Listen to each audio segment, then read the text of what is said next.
Welcome back to The Toast and happy Tuesday, which, Tuesday always feels like a fresh beginning of the week, but today is sort of the closing of a chapter. It My is. co-host today is Joey Camasta, his fourth and final episode. I'm upset about this. Now, when is she coming back? In the new year. So the show ends for the season this week. Oh. And then next week, there's no show. Well, did you order a third chair for me just to sit right in the middle? So I didn't. Remember when Margot used to sit here and press buttons? Oh, I would love that. I spoke to Margot yesterday. Margot also hosted a bunch of times. And we did a sort of roundup at the end, taking a look back at a glance. And she said, she got a lot out of her time here. Yeah. I would love to know, Joey, what have you taken from this experience, from your multiple, what are you walking away with? A brand deal? Brand deals, tons of PR, a bevy of new Toasty followers, thank you, and a new lease on life. Oh, and what is that lease on life? Well, I'm just more confident. I'm more sure of myself. Yes. I feel accomplished. You look amazing. It is so cold out today. It's literally it's minus 4 degrees Celsius. No, it's not. It's like 18. I checked. I'm talking Celsius, though. Oh. I'm not sorry. Oh, I'm so sorry. Oh, my God. I forgot. I'm sorry. Parisian. Yeah, they go Celsius metric system over there. But yeah. So, yes, it's -4 Celsius. And I hear you're wearing a shirt that you purchased in Paris. I did. I did a lot of vintage shopping there. And Western culture, believe it or not, is very...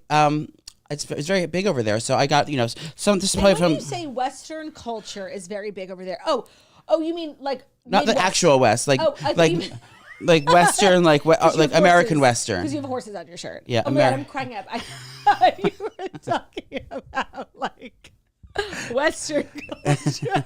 I'm cracking up. So you got that shirt at what? A vintage shop in Paris? A vintage shop in the Lamouret district. I got a bunch of stuff, and it's shit cheap there too. And you bought me nothing, to be clear. I have it at home. We have to come over. We missed our dinner party this weekend. Well, you have to invite me. I had a holiday party I had to go to. Yes, I invited Joey over for dinner, and he wasn't available. Who else came? No one. Oh, so you didn't do it? Sometimes I like to just pretend like I'm going to do a dinner party, but I know I'm not, You have a big dining room table. Yeah, and I would love for you to come over and sit at it. Yeah, I would love to. Let's get going. Holiday plans. Walk me through yours, Joey. Well, with your boyfriend? No, we're not. He goes away with his family every year. No, not at all. He goes out with his family every year. They have this big house they do with all the kids and. Oh, where are they going? They go to Florida. Lovely. Yeah, they'll probably by your homegirl. Oh, love that. So I'll be home with my family. I do a Christmas Eve at my father's house, and we do the seafood. Of course. Special. So we do all the crustaceans and little fishies, and then the next day. Now that I'm a mother, last year my kid was too small to really appreciate Christmas and the holidays. This year he's gonna he knows who Santa is and everything like that. So and when you say your kid, you're of course referring to your dog. Piccolo, yeah, of course. And what is your dog's name? Because you call your dog everything else other than his son. what is the name? His legal name is Piccolo. Okay, what is that? It means little in Italian. Okay, I forget that you're authentic Italian. Yeah, Piccolo, and then it's also a little flute, and it just means tiny and small. So cute. So, and I call him Peaky. I call him Tweaky. Does your family let you bring your dog home? Yeah, I bring him everywhere. Your dad's house for Christmas? Oh yeah, I have. He's my psychiatric service dog. So of course, I had to bring him everywhere I go. Mentally ill. I'm mentally ill, so I have my psychiatric team review, and now so I can bring him anywhere. But I don't like to push the limits too much because sometimes dogs aren't supposed to be certain places. Yeah, no, I don't know why. I don't know your dad. I just know him from your Instagram, and I could just see him not liking your dog. No, he loves my dog. Okay, that's good. No, he loves your dog. So now that my Piccolo knows what it is, so I want him to wake up Christmas morning at my house. Of course, so I'm gonna family tradition. So I'm gonna have my sister and my dad, everyone crash at my house so we can wake up there, and then and just cook and be merry. I don't know if I realize that you have a sister. I have 2 sisters. I feel like you would be a great brother. I would love to have you as my brother. Yeah. Do you think that they appreciate you? No, I think they just they roll their eyes at me a lot and just take me for granted. You think so? Not take for granted, but they don't have the lore of Joey Camasta right. They don't in the home. Like the stardom of their brother. Yeah. Do you think that they find you do you feel misunderstood? No, they understand. They're just jealous that I am the Mary and they're the Rhoda. Do you know what I mean? That's an elite reference. Thank you. I'm the Mary. You're the Rhoda. Yeah, she is. I love that. They're coming back. Who, Romeo and Michelle? Yes. Are they? Yes, for second movie. Do you feel like you're? And you know what? I need them to not do that. Thank you. Romeo and Michelle is a perfect film. Yep. Do you feel like you're more of a Romeo or more of a Michelle? I am more of a Michelle. You are more of a Michelle. Yeah. And I like hate myself because I think I'm more of a Romy, and I hated Romy. First of all, she was wrong. Like when they get in that fight, like she was wrong. Yes. And she was just like a bitch, and like Michelle was better. And Michelle ends up being their ticket out because Sandy, Sandy Frank, she hooks up with him, and they get that boutiques where they fold scarves. Let's fold scarves. Let's fold scarves. Oh god, we need to watch Romy and Michelle together. I know. Can we drag one of your mattresses into the living room and have a big cozy movie night? Or you can just get in the bed. Yeah, I have a TV in my room too. Oh, mira. What's your favorite movie? It is Romy and Michelle's High School Reunion. Romy and Michelle is like definitely one of my top 10 favorite movies. Yes. What do you think is like the best quote from that movie? Because Jackie and I are always saying, "What kind of business y'all in?" Yeah, that's a good one. Special. Can we get 2 burgers, 2 Diet Cokes, and 2 fries for businesswomen? Do you guys have some sort of businesswoman special? What kind of business y'all in? Yeah, and she goes, and she looks at her. It's the best movie ever. If you haven't seen it, ladies, toasters, do yourself a toasty favor. It is the best movie ever. And I think a lot of people, when they talk about Lisa Kudrow, they talk about Friends, and sometimes more recently they talk about The Comeback, which are HBO show, which is coming back. Oh my God. I watched that the morning my mother died. That's the only thing that comforted me. I watched every season of it, but it's like that's one of my favorite series ever. You know, we were watching the Bratz movie when we found out that our father died. Who's in that? Is it cartoon based? You know who's? No, it's not a cartoon. Good question. No. Oh, this is so weird. The cap comes off. Yeah, that's what happens with water bottles. You take the cap off. No, but in Europe, we have it. It sticks here. I can't fucking stand you. I was like, what do I do with this? I'm gonna lose it. Right. That's so sorry. That's so American of us to have water. I forgot you were coming to this studio today. I should have had your international beverages shipped in. I know. Yeah, we were watching the Bratz movie when we found out our dearly beloved father had passed away. And no, it's not a cartoon. It's like a straight to DVD, like young adult film. It was so weird. Do they all have lip injections? It was just beyond. And the only recognizable actor who you would know from it, and same me as well, is the main brat. Her mom is played by the mom from My Big Fat Greek Wedding. The big woman with the curly hair. Yes. I love her. Kathy and Jimmy. No. That's not her? It's not Kathy and Jimmy, no. She's from Hocus Pocus. Hocus Pocus is not the same lady? No, it's not Kathy and Jimmy. She's not in the Greek movies? No, she's not in the Greek. She's not in the Greek movies, and she's certainly not the mom. Aiden's in it, though. Aiden is in it. Yeah. Such a good movie. Yeah. Do you know that Tom Hanks is a producer of that movie? No, but you know I wanted to have sex with Tom Hanks from A League of Their Own? I've never seen that movie. He was so hot. I thought it was a woman movie. It is, but he played the coach. Of course, the coach had to be a man. Yeah, because he hurt his foot and he couldn't go out to war, so he had to stay back. What do you think of Rosie O'Donnell? I loved her back in the day when, okay, this is going to be horrible to say. I loved her back in the day when she was on a Rosie show and she was talking like a big, like a cozy, like Italian mom and like whatever, yeah. and then when she turned into like I don't know, like the View era, you a mean? super dyke maybe. Oh wow! Okay, we're just going straight for it today. Yeah, like a super dyke, and getting involved in scandals and right. It took the comfort, the coziness of me laying on her bosom and the big Italian mother energy. Yeah, it was just too. I mean, I'm sure she was standing up for what she believes in, but it was just too much for me. Yeah, I actually ran into her once at in a hotel lobby. We were both checking into the Four Seasons, and she like striked up a conversation with me, like asked me what I did, and I was like explaining. Just like whatever. Jackie was there too. I think Olivia was there too. Was she hitting on you? No. She was like genuinely curious how like these 3 little girls were staying at the Four Seasons. Like, I think she was like, "Where are your parents?" And then she ended up tweeting, "I just met this girl with no job on Twitter." Like, it was kind of an interesting interaction. Like something I don't think about often. Do you have her behind the curtain? Is that what's happening? Right. She's coming out. Who is the most famous person you've ever met, Joey? Oh, I don't know. Maybe Lady Gaga. When did you meet Lady Gaga? Well, I was friends with Gaga before she was really big and famous. Stephanie Germanotta. Were you? Yes. So explain. Back in the day, my friend Colleen, who I worked with, we worked at Mac together. I always forget Lady that Starlight, you worked at Mac. Lady Starlight, she was her like Lady Starlight was go-go dancing at this bar called St. Jerome down in on Rivington Street, and so we would all hang out there all the time. Sometimes I'd get on there and just in underwear, and start go-go dancing. So she was dating the bartender Luke at the time. So had she released Just Dance? No. So that doesn't really count. Because I said the most famous person. Like before she was famous doesn't count. No, I've seen her afterward. Oh, you have? Yes.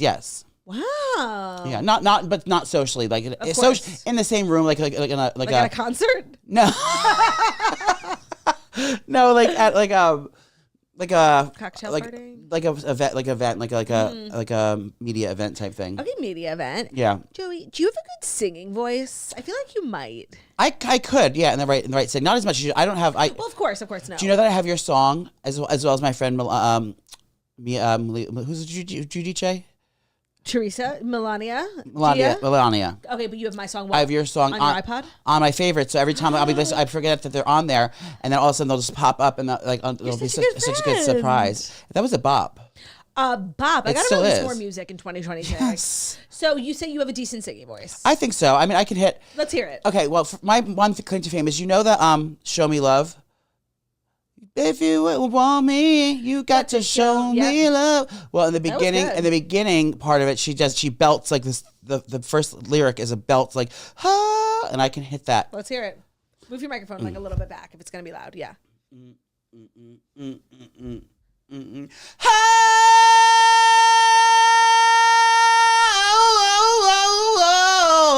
Hey, yeah. I know the note you're referring to now. You've got to show me love.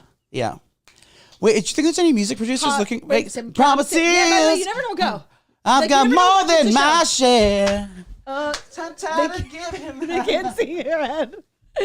That was That'll wake you up. You did hit that note. I just want to say that. Thank you. The end was like not my favorite, but you hit that note. That's the only note I know. Right. Is that C minus? Yeah. Do you know the notes? No, I don't. I wish I did. Like Charlie Puth, how he could be like F. Yeah. When you were recording your song, did you have were you like leaning into it, like being dramatic, like just for? Of course I was. Were you like, would you hold one ear when you didn't have to? God, I have videos of it. So my first song I recorded like in LA at a studio, and there was like a bunch of people in the room, and I was being such a diva. And then in my second song, did you ask for peppermint tea or something dramatic? No, I was being like insane. Honey? I think I had like a vocal steamer that I had in my hotel room before. And pastilles. And then the second one I recorded remotely. So like the producer I was using was based in Arizona. He also produced the Toast theme song. Shout out Curtis. And then I was in New York, and like I was paying by the hour, and I was like, let's just get in and out. Like the fantasy was over. Oh my God. Yeah. I would love to see your musical career era. Well, who knows? Maybe it'll pop off. I mean, you've manifested quite a bit on this show. Put it out there. What would your stage name be, Joey C? Lil Joe? I don't know. Maybe Wiggles. Beautiful. Yeah. Now, you're here to join me today. We have Fast Five. I might have chosen 4 stories. Like, I couldn't remember. Yeah. We also have Dear Toasters. I'd love to have you. Love Dear Toasters. I'd love to have you on Tuesday. And we actually had somebody write in specifically looking for advice from you. For a Toasty Tuesday. They said, Dear Joey. Oh, my God. So we would like to get that girl, the help that she needs. Give her flowers. So if she's coming to you for help, sounds like she's in dire straits. must be severe. Joey, what are your hopes and dreams for 2026? Oh, my hopes and dreams would be, I just want my dog to become a better child and just learn how to behave better. That's such a real request. That's one. I would like to lose 25 pounds. Oh, girl, you and me both. Yeah. I would like to really focus on my cooking career. I really want. You and Ben. It sounds like we have aligned goals. Yes, I want to do my cooking career more. So I just have to get in the kitchen and start burning. Yeah, you do. Start doing it, and I'd like to have a cookbook. Love that. I would like to go on a brand trip. Oh, I was a little upset that I was not picked. Tripping with Tart. Can I tell you an insider secret? Maureen, get Joey on the trip. This is bullshit. Well, so she invited Nicole. And Nicole, Snooki. Yeah, Nicole. So Nicole obviously couldn't go because she has 1,500 kids, and she's like, so I took her phone and replied back, I can't make it, but my friend Joey would be amazing to come on the trip. I don't think she replied. Oh, I don't know if she replied. I didn't check her. I haven't checked Nicole's messages. Because Murdix, you're wrong for that. You need Joey on your trip for morale, for content. Well, they have that new gay on the block. That Dylan fucked me in the ass. What's his name? Kevich. I love him. And he deserves all his flowers. I just want to say, I followed him before everybody else. I saw the first video. Shut the fuck up and fuck me. I love him, so I'm happy for him. You two getting along swimmingly. Yes, we follow each other, but I'm proud. You think Tart has a gay limit? I would hope so. Well, because that more than 3 is considered a gang. A gang bang. Yeah. You have to be careful. Well, shout out Lizzie, my former assistant who now runs those Tart trips. Does she? Yeah, Lizzie? She does, Lizzie. You've definitely met her. Well, can I just come and work the front desk and just reap the benefits of the first class flight? For sure. You'll be the flight attendant on the jet. Yes. Getting everyone their beverages. Oh, they go on a private jet? Sometimes, yeah. Did you ever work in food service? Yes. I worked at a place called Bow 111 on Avenue C, and I got fired twice. Okay. Because I closed, because basically you're in charge of like opening, I guess the lead waitress at the time was in charge of like opening and closing the restaurant. We closed at like 2 a.m. We served, our kitchen was open till like 2 a.m. And I was there by the time, after like midnight, like, no one was coming in. I wasn't sitting there for another hour. Of course. So then I was like, so I would just like leave early and close the restaurant. And then like the boss would like walk by because he lives in the neighborhood, and he found out and he fired me. I just feel like that's not that big of a deal. Yeah. No, I didn't like steal anything. Well, I did. Yeah. Well, of course, food. But, yeah, food and wine. Did you get free food? Yep, you got free food. But then the thing is, we had a sake, like the sake that we would serve. Like there was bartenders serve the drink, but we had house infused sakes, and we'd have them in the. Is this place still open? No, it's closed down. Damn. It's gone. It was a Vietnamese restaurant. Oh, look at you, I know. I'm very global. And then so I would go into the back, like where we were serving, and I would just start like I would like kneel down by like the where the pitchers were, and I would just fill up like water glasses of the pineapple infused sake and just slam it. I could see that for you. Mm-hmm. And so you didn't feel like food service was your future? No, because I loved it because I loved the theater of it. I loved carrying the plates and being dramatic and like talking to people and like putting on a performance. Yeah, but I was really bad at it because I would forget things all the time, and then like forget to put entrees in. Then I have to like go and like beg the person to like give me this someone else's table's cut food. The line, yeah. And did you write things down, or are you more of like a memorizer? I think I'm good at memorizing, but I did have to write things down. Yeah, of course. But then that's what I hated about because I didn't even have registers then. This is back in the 40s, so we had to use smoke signals, believe it or not. Right. How did you like communicate? You wrote it down and then just like passed it on? Yes. So they had to read your handwriting. Read the handwriting, but there was like shorthand. Like you had to like two chicks, like CHX. Yeah, like, it's chicken, yeah. But then at the end of the night, you had to like get all the little receipts together and like type it. Like I had to like put like little glasses on and type like in a calculator and like press all these buttons and there's stacks of papers and did you make good tips? I guess for the time maybe, but I would just go out to the bars with it right after I got out. Of course. And spend it all. Who was your first boyfriend ever? Boyfriend was Mark. Okay, Mark, tell me about him. He was, I don't even know if he's out yet. Yeah, his name is Mark. Mm-hmm. He was this is just after 9/11, and he was of course. Well, he was a Marine. He was a Marine, so he was deployed. He was deployed. Oh my God! Look at you. So I met him. He was a Marine, and he was like a varsity. Where'd you meet? Varsity. We met at the Coliseum. In the Nassau Coliseum? No, the Coliseum Gay Bar in Saraville, New Jersey. And he was blonde and had like a high and tight cut, and his like family was like a very religious family, and he was a Marine, and yeah, but he was bad news, but I loved it. He was like involved in like shady shit, like he like scams and scandals and stuff, and then so he took me on the best trips, so bought me the best bags like all the time. Really? He got a lot of money from being in the Marines? No, he got a lot of money from his side quests of doing shady shit. Interesting. Yeah. And what kind of bags? Bags you still have to this day? Yeah, like Louis Vuitton bags. I had the first. I don't even think they're big bags. Well, remember that Balenciaga bag with the strings hanging off it? The city bag, yeah. Still have one. I got that like when it first came out. I was like such a bad bitch. Yeah. I felt just like one of the Olsen twins. Yeah. I have one actually to this day. We were like as kids, we were not kids, I guess teenagers, we were obsessed with those bags. Are you gonna let Ruby carry it? And well, so like no, because Balenciaga is sort of like controversial. Oh, mira. And so I'm just hanging on to it. Like I'm not going to sell it or anything. I'm hanging on to it. I forgot they were being freaky. Demonic children. Yeah, right. So just in case it comes back, I hung on to one. Yeah. But we were obsessed. Like every picture from my childhood, me and my sisters were like chubby with Balenciaga. Those fucking huge sunglasses covering your whole face. So your first boyfriend. Yep. Did you ever speak to him? Yes, his birthday was just this week. You're kidding. No, how do you know Facebook? No, I remember it. That's really sweet. We did it for years. We did it for like 7 years. Oh, so it was like a significant relationship. Yeah. And why didn't it work out? Because he just wasn't able to come out of the closet. That'll do it. Yeah, and I was just, and it was just getting toxic. Yeah, and then before we dive into the stories, how was your inner saboteur today?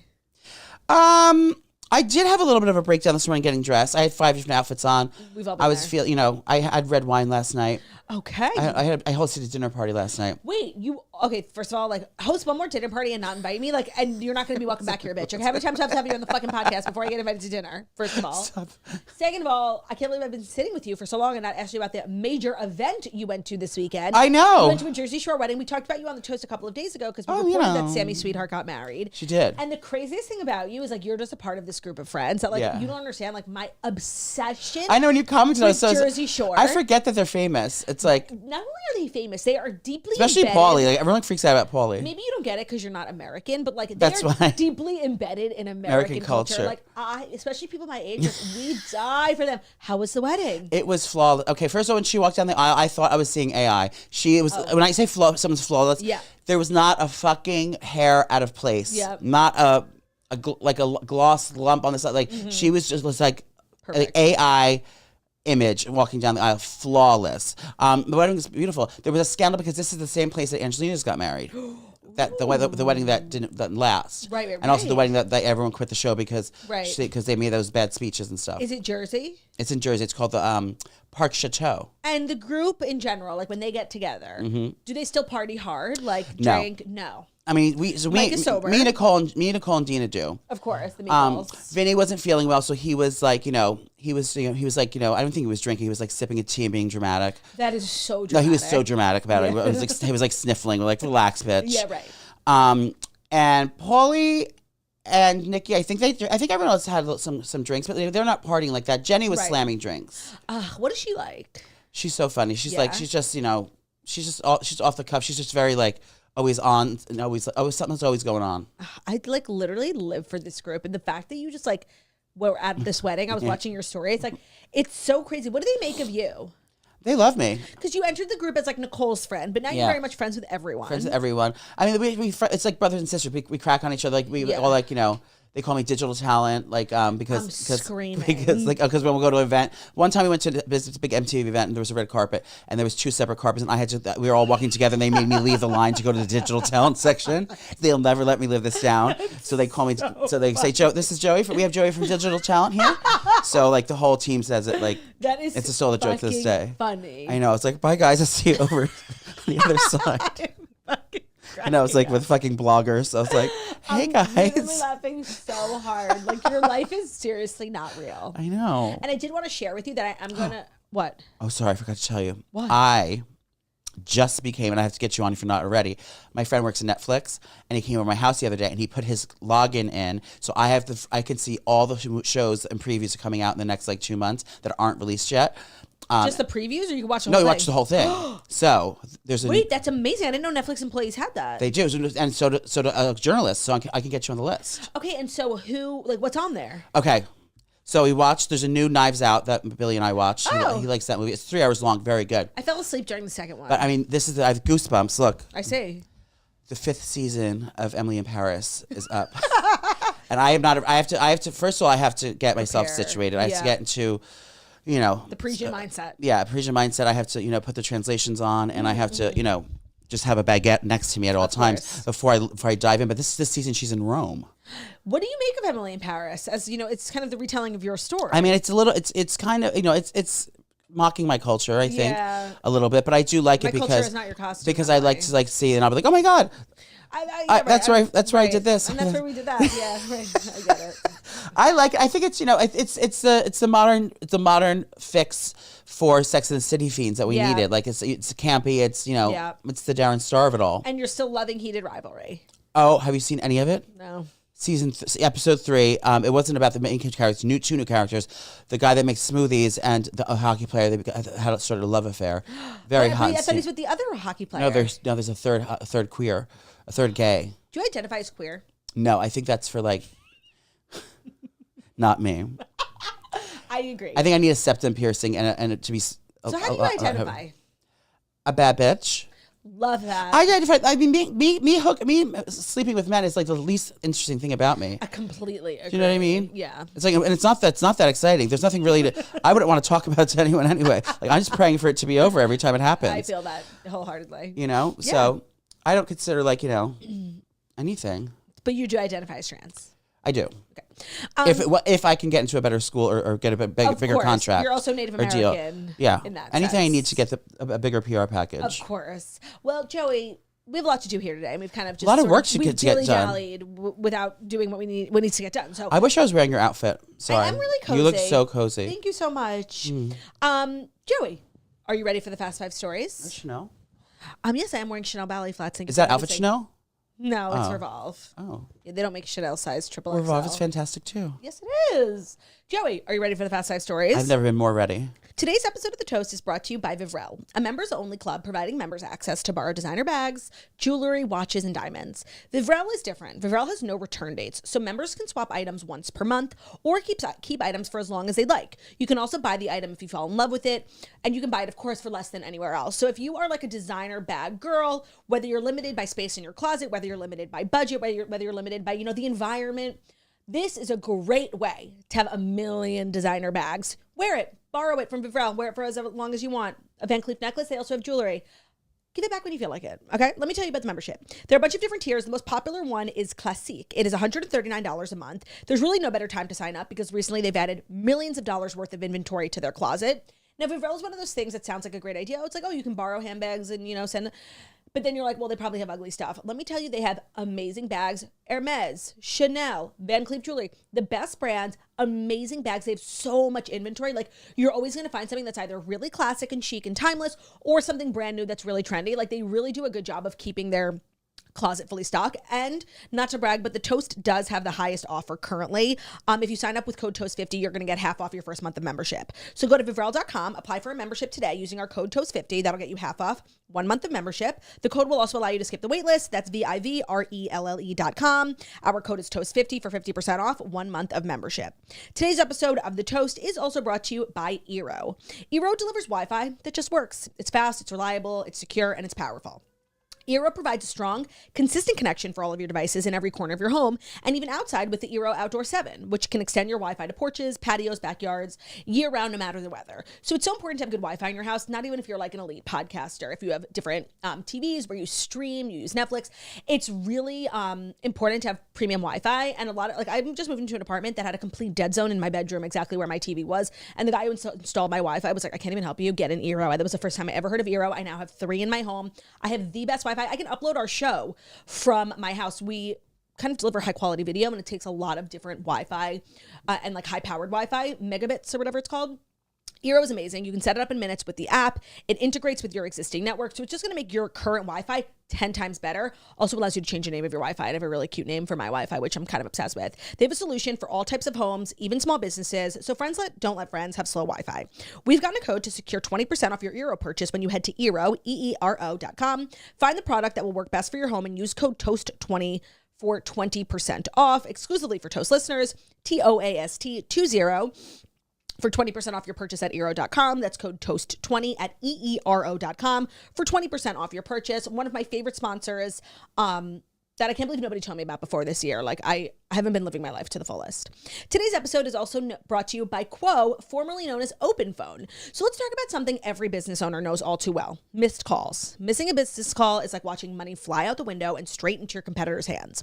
And that's why today's episode is brought to you by Quo, formerly known as Open Phone, the smarter way to run your business communications. What is Quo? It is the #1 business phone system. It's built for 2025, not 1995, and it's rated the top choice for customer satisfaction with over 3,000 reviews on G2.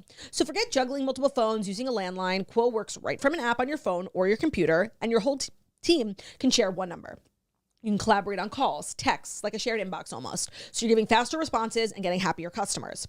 Quo is not just a phone system, it's a smart system. It has built-in AI log calls, writes summaries, even sets up next steps. So they're kind of doing like a lot of the work for you and saving you a lot of money. And the best part is that if you can't answer the phone for like a business call and you don't want to miss it, Quo's AI agent can. So you're getting qualifying leads, routing calls to the right person, and making sure no customers ever left hanging, even after hours. Quo's got your back. It keeps the lights on while you actually sleep. And that's why over 90,000 businesses are already running on Quo. From solo operators to growing teams, Quo helps businesses stay connected and look professional. Quo is offering Toast listeners 20% off your first 6 months at quo.com/toast. That's QUO.com/TOAST.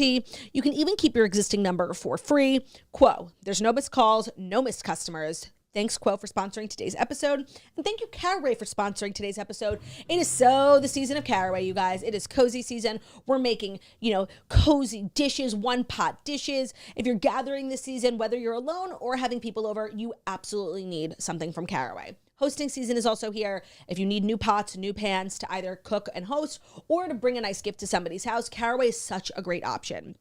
So they make everything for the kitchen. Kitchenware, bakeware, food storage, appliances. Like I love their peeler, all these different things. Not appliances, sorry, utensils. Cutting boards. Our cutting boards are great. It is premium. So, of course, you can get these things anywhere, but you're going to want to get them from Caraway. One, because they are so aesthetic. They have so many different colors, metal colors. I have the sage green, but I also just placed a big order for a new blue one. It's also easy cooking. So the ceramic's naturally slick surface means minimal oil or butter are required for slide off the pan eggs. Very easy cleaning. If you have a husband who likes to burn everything and you find yourself like literally scrubbing till your fingers bleed, a Caraway pan will change your life. Just a little soap, little sponge, like it's literally could not be easier. It's also well loved. Over 100,000 people have rated 5 stars about their Caraway kitchen. And now it's time to try it for yourself. The holidays are closer than ever, so get their gift or yours in time. Visit carawayhome.com/toasters to take advantage of this limited time offer for up to 20% off your next purchase. Again, that's carawayhome.com/toasters to get new kitchenware before the holidays. Caraway, it's non-toxic kitchenware made modern. Kylie and Timothy. Putting the rumors to bed. Everybody said they're broken up. They're broken up. Giving Clementine on the red carpet. Clementine. They walked the red carpet for his new movie, Marty Supreme, which the Kardashians are like fully supporting, promoting. Hailey Bieber was wearing a Marty Supreme jacket. Kris Jenner posted on Instagram, go see Marty Supreme. It's like his big new movie. And there were a couple of rumors that they were broken up. And I never believed them. And the couple, who've been now dating for over 2 years, stunned on the red carpet in matching neon orange outfits as they posed hand in hand. Were they chrome hearts? Right. So he's wearing a patent leather, shiny orange suit, pants, and a shirt, and orange boots. And with a satchel, a black satchel, ping pong holder. Like, it looks like a ping pong racket holder. Didn't he play Willy Wonka? He did. It's giving me Willy Wonka flashbacks. Like, he went into the orange area and, like, got into, in the candy machine. She's wearing the same orange material in a sultry dress. His and her. She looks so much like Kim. It was the first time. I remember when Kim went to the Met Gala, Heavenly Bodies. Heavenly Bodies, yeah. This outfit has like a big cross on it. She's wearing a big cross on her neck. She looks so much like Kim. Now, would you and Ben ever do something like this? Quite literally never. Yeah. Like, and Ben and I call Ben Bozo, when he always is wanting to, like, if we're going to a wedding and it's black tie, he's going to wear his suit and then have like, he's like, I have this like pink bow tie. And I'm like, Bozo, just put on the black bow tie. Like, stop. He's always trying to do something. He's trying to flex. A little crazy. Yeah. And I call him like his Bozo moment. So Ben would love to wear like matching neon orange outfits to an event with me. I would quite literally never. And also, so this outfit is custom chrome hearts. And I want to talk about chrome hearts. Yeah. I don't know much about it.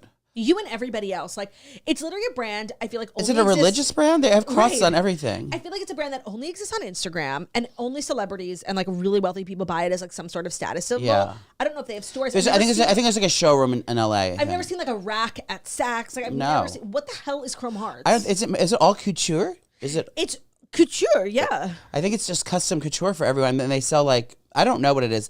I don't think I'd fit into it. I don't think I'd be sweating and everything because everything looks leather and like tight. And not breathable. Yeah. Not a breathable, not a modal. I could never. Well, I never think Timothée Chalamet's hot unless he's standing next to Kylie and like grabbing her ass and like they're being really cutesy on this carpet. So I happen to think he looks good. He's by himself, so twinky. I don't think he looks good. He's too twinky. He reminds me of Keebler Elf. Did you watch Call Me By Your Name? Oh, I've loved that movie. You did? Yeah, but I wasn't attracted to him in that movie. I was attracted to the one that eats people. The cannibal. Yeah. And what about the movie did you like? I liked that it was an emotional, gut-wrenching story. I also loved that it was in Italy and they were drinking tangerine juice. So I've never seen Call Me By Your Name. Or apricot juice. Of course. Sorry. I have seen Brokeback. That one, I almost like lost. That's where I'm from. You are giving Brokeback today. That was a gut-wrenching movie. Gay or straight, no matter what it is, it was a gut-wrenching. And I remember I went through a whole box of Kleenex. I was sitting on the bed when my roommate came home, and I was inconsolable. I was like, "Why would someone make this?" Yeah. Like when he was holding the shirt, it's like I have goosebumps again. I saw it during COVID. It made me anemic. What's going on? I had heard the lore. You always hear like Brokeback Mountain. It's almost like a joke now, like in gay culture, like Brokeback. But I never actually seen exactly. I'd never actually seen the film. During COVID, I took it upon myself to watch it. Oh my god! Oh, what a gut wrenching thing! Devastating. Heath Ledger is so hot. Do you know that Michelle Williams and Anne Hathaway were like 15 when they made that movie? No, I didn't know that. They were young. I don't know how old they were. They were young. Super young. And who do you find more attractive, Heath Ledger at the time or Jake Gyllenhaal? Oh, no, Jake Gyllenhaal always. Really? Yeah. No, I think Heath. And Heath was like the toxic one, right? Like Jake was ready to... Yeah, he was the bottom. He wanted to get married up. Yeah, he was ready to like live free and like live in sin and it would be hard, but that's it would be worth it. He was doing cocksucking in the alleyway. Who, when he was killed, you mean? No, when he was like... Spoiler alert. He was like, just like he couldn't resist anymore because his boyfriend was away and never hanging out with him anymore. So he had to go get his dick sucked in the alleyway. Now, let's say you were living in that time. Do you think you would have been more of a Heath Ledger or more of a Jake Gyllenhaal? Do you think you would have been brave? No, I would be the Jake Gyllenhaal probably, unless I had a lot of money, and then I would be like, fucking hoes in different zip codes. But neither of them had a lot of money, which made the movie even sadder. But they had love and they had dedication. It was a really good movie. I know. So that's kind of what this movie's about. That's the new Hayu rivalry is about. Yes. But it's not as like no one's dead yet. I don't know if they die yet. I have no idea what Marty Supreme. Shocker! Everyone's dead. Right. Spoiler alert. I have no idea what Marty Supreme was even about. Me either. Is it a Scorsese movie? It's giving highbrow. Gwyneth Paltrow's in it. Oh, she is. Yes. So. I feel like I would see it. Like, I wouldn't go to the theater. No, we'd get like the Amazon stick. Maybe if you ever wanted to invite me over, like, we could watch it together. Yeah. I would like that. I would love that. But if we are going to be together, like, I think we should just watch Romy and Michelle. Yeah, on the big screen. Yeah. How big is the TV in your living room? 109. You're kidding. That's the biggest TV ever. And it's in the bedroom, too. I have doubles. You have 2 109-inch TVs. First of all, I love that. Thank you. I can't see. There's a TV. I have to. That's the one above the 85, right? I don't know, because the biggest TV in my house, I think, is like 75. It's like an iPad on the screen on the wall. But I have to tell you, I have enormous respect for the 109. Like, there's no such thing as a TV that's they say like a feature wall and a TV is gauche to having a house. I was like, bitch, I have both. Both, like literally, who cares? Next story. I have been following this saga for almost a year now. I'm excited. Oh my God. Close. You know, Hoda left. Yes. And Jenna Bush did like Jenna and Friends. Oh no. She did it for a year. And eventually, like, we all stopped caring because we thought, like, the weeks after Hoda, we were like, oh, who's she's going to be replaced by? She's going to pick someone. And then she never picked. So we, like, don't care. Up until yesterday, she was doing Jenna and Friends, Scarlett Johansson, Olivia Munn, everybody just... But a couple of people had been hosting, kind of how, like, you come here. Like Sylvester's of the Sylvesters of it all. Justin Sylvester, Matt Rogers. Heather McMahon. And so they announced this morning that Jenna at 10 o'clock was going to announce her co-host. And I was almost positive that it was going to be Justin. When I asked him when he was here, I thought maybe he couldn't tell me. He was like, no, I don't think it's going to be me. And I thought he was just being shy. But to me, it's like he's so obviously the right choice. Are you going to tell me the answer? Yes. Oh my God, I'm so nervous. It's not him. And I don't think you're going to like die for it. If it's Ryan Seacrest, I'm leaving. It's Chanel Jones. Who's that? She already works at the Today Show. She does the third hour. She's like a newscaster. So she's got a promotion? Yeah, like they promoted from within, which I just feel like after a whole year you're giving us Scarlett Johansson, like huge celebrities, it was going to be a letdown. And I'm not saying Chanel Jones is a bad choice. Like, she's a professional newscaster. Yeah. People love her. She went through, like, her husband had cancer and he died. And so people, like, are endeared to her. But them doing this whole Do they have banter? She's good. She's good. Like, yeah. I have no problem with her, but like, I'm sorry, it should have been Justin. It took it to a whole different level. As a whole different show. Kathy and Hoda. It brought me back to the Kathy Lee days when they were drinking wine on the show. So I like if I may say the faggotry of it all. Yeah, of course. No, like, first of all, Justin is like young, yeah, ushering in like a new era. He's gay. He's black. Like, it's never been done before. Yeah. He's also already on an NBC contract because he hosts E! News, which just got canceled, so he's free. I don't think he would be terribly expensive for the network because he's already on contract. And it would just be like ushering in this new era. I feel like, who the fuck watches the Today Show? But people have been tuning in for like Justin. Matt Rogers, like, people love. He's like a young podcaster. I just feel like of all the people they could have chosen, I have no problem with Chanel Jones. I'm sure she's going to be amazing. But it's like more of the same. And a whole year just to choose someone from the third hour to the fourth hour. It's like, I know what you mean. They were stringing us along. They were stringing us along. Well, now, Joey, you get this job. Do I get the job? Hypothetically, let's say you get the job. How does that work? Oh, if I became a third host, I'd probably get fired soon. After. And why? I think I would have a slip of a tongue or offend someone, or you did already here today say faggotry, dyke. Yeah, you said effatry. Mm-hmm. Have you said anything else? You said that I'm sure. trans. I said my ex-boyfriend's last name. You did. That's not out yet. Don't worry. Yeah, I guess maybe this is not the right job for you. Yeah, I mean, not daytime TV. This one, you choose to watch this. It's not going to be forced in your face, like when you're washing the dishes. What is your dream job, Joey Camasta? I don't think I don't dream of having a job. That's the thing. I don't want a job. My dream job would just be a lifestyle guru. Right. My dream job is like not needing one. Yeah, not needing one, but I would want to do like the Martha Stewart of it all, the Anna Garten of it all. Like I want to have my cookbooks. I want to have a lifestyle. Mm-hmm. Or I want someone to say like, oh my God, I want to have a Joey Camasta Christmas. Yeah. I want to have a Joey Camasta summer. That means they don't know exactly what that means. It's the spritzes, it's the lemons, it's the. I want to have like it's like a style icon. Right. Except that like Martha and Ina, like they work tremendously hard. Yeah. And it all looks effortless, but it's endless hours. Endless. And I don't think that that's the life for us. Yeah, and it's not in the cards, but we can find a loophole on the internet, I'm sure. Yeah, for sure. But yeah, so I'm like, just maybe I would have a line of like, I would start with like, doing Joey Camasta X things and have like my Sonoma. Yeah, and I'd have like my little collabs and stuff, and then eventually I'd have my own cookware brand and my own like bedding and decor. I'm like cute, like Jonathan Adler boutique-y stuff, kind of like ED by Ellen DeGeneres. Oh, yeah, she has a home line at like Bed Bath & Beyond. Does she? You know who my favorite one is? Of the celebrity home lines? Laura Ashley? No, Rachel Zoe. We talked about this TJ Maxx. at TJ Maxx. Obsessed. I know. Did you watch her debut on Beverly Hills Housewives? I watched it at BravoCon, but I wasn't there. I watched it like from the people on the videos at BravoCon. I thought it was good. Yeah, I think she's a fun addition. She's wealthy and stylish, and that's really all I personally asked for from a first-time housewife. And didn't Rachel Zoe say that she dated Mauricio for like a minute? No, she said... Her friend did. No, she said that when Mauricio... It was announced that he was divorced. Smashed, by the way. And 1,000% oh my God. smashed Jewish king. Even though his like recent behavior's been like a little embarrassing, it's fine. DJing with skinny jeans on. Rachel Zoe said that when Mauricio and Kyle broke up, like 5 of Rachel Zoe's friends tried to set her up because like she's eligible. They're both Jewish. Like, yeah. Why not? But I don't think it was like. But now Kyle's a dyke, a lesbian.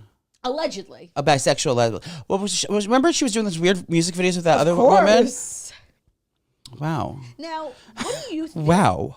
The relationship, I feel like there's a very complicated relationship between gay men and lesbian women. Sometimes it's a love affair, and sometimes like, there's a little bit of what do you think about lesbian women? Oh, I love it. Do you think they love you?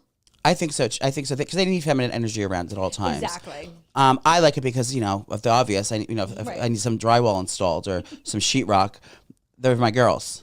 They're gonna get it. Okay. If you need a stud gun. Speaking of Mauricio being embarrassing being a DJ, let's just segue a little bit. If that ever happens to you, I'm going to have to call you out on it. Oh my God, please. Well, similar. Kyle Cook from my arch nemesis from Summer House. Yes. So the Summer House 3. Is that the one that made this Spritzgate? Yes, exactly. Okay. Like literally my nemesis. I will seriously never not despise him. And he was like talking to Taylor Strecker, being like, I don't have a problem with Claudia and Ben. Like I really like them. Like we literally hate you. Like don't even try. Like I will hate you till the day I die. And like you could try apologizing. Try apologizing. I'm a forgiving person. That's a start. So why don't you at least try? Yeah. So the trailer for the new season of Summer House dropped. And I think a lot of people thought like... Was I in it? Yes. Once Paige left, like it would be a doozy. But it's giving not doozy. And it's giving a lot of issues in Kyle and Amanda's relationship. There's like a lot of speculation and like pretty much like confirmation that they're separated, living apart. Although neither of them have confirmed it. And they both like kind of keep leaning into the rumors, like making TikToks, but not telling us what's happening. Right. And the big moment that people are taking away from this trailer is Amanda is telling a story that her husband Kyle Cook slept at a fan's apartment. So Kyle and Amanda Petula's marital struggles will play out in the forthcoming season of Summer House. She's saying this in the trailer. I wanted him to stop going out and partying, and he found a career where he literally has to go out late and party. As a DJ. Cook, 43, is then seen telling his co-star Carl, I played the biggest gig of my life, but Amanda couldn't care less.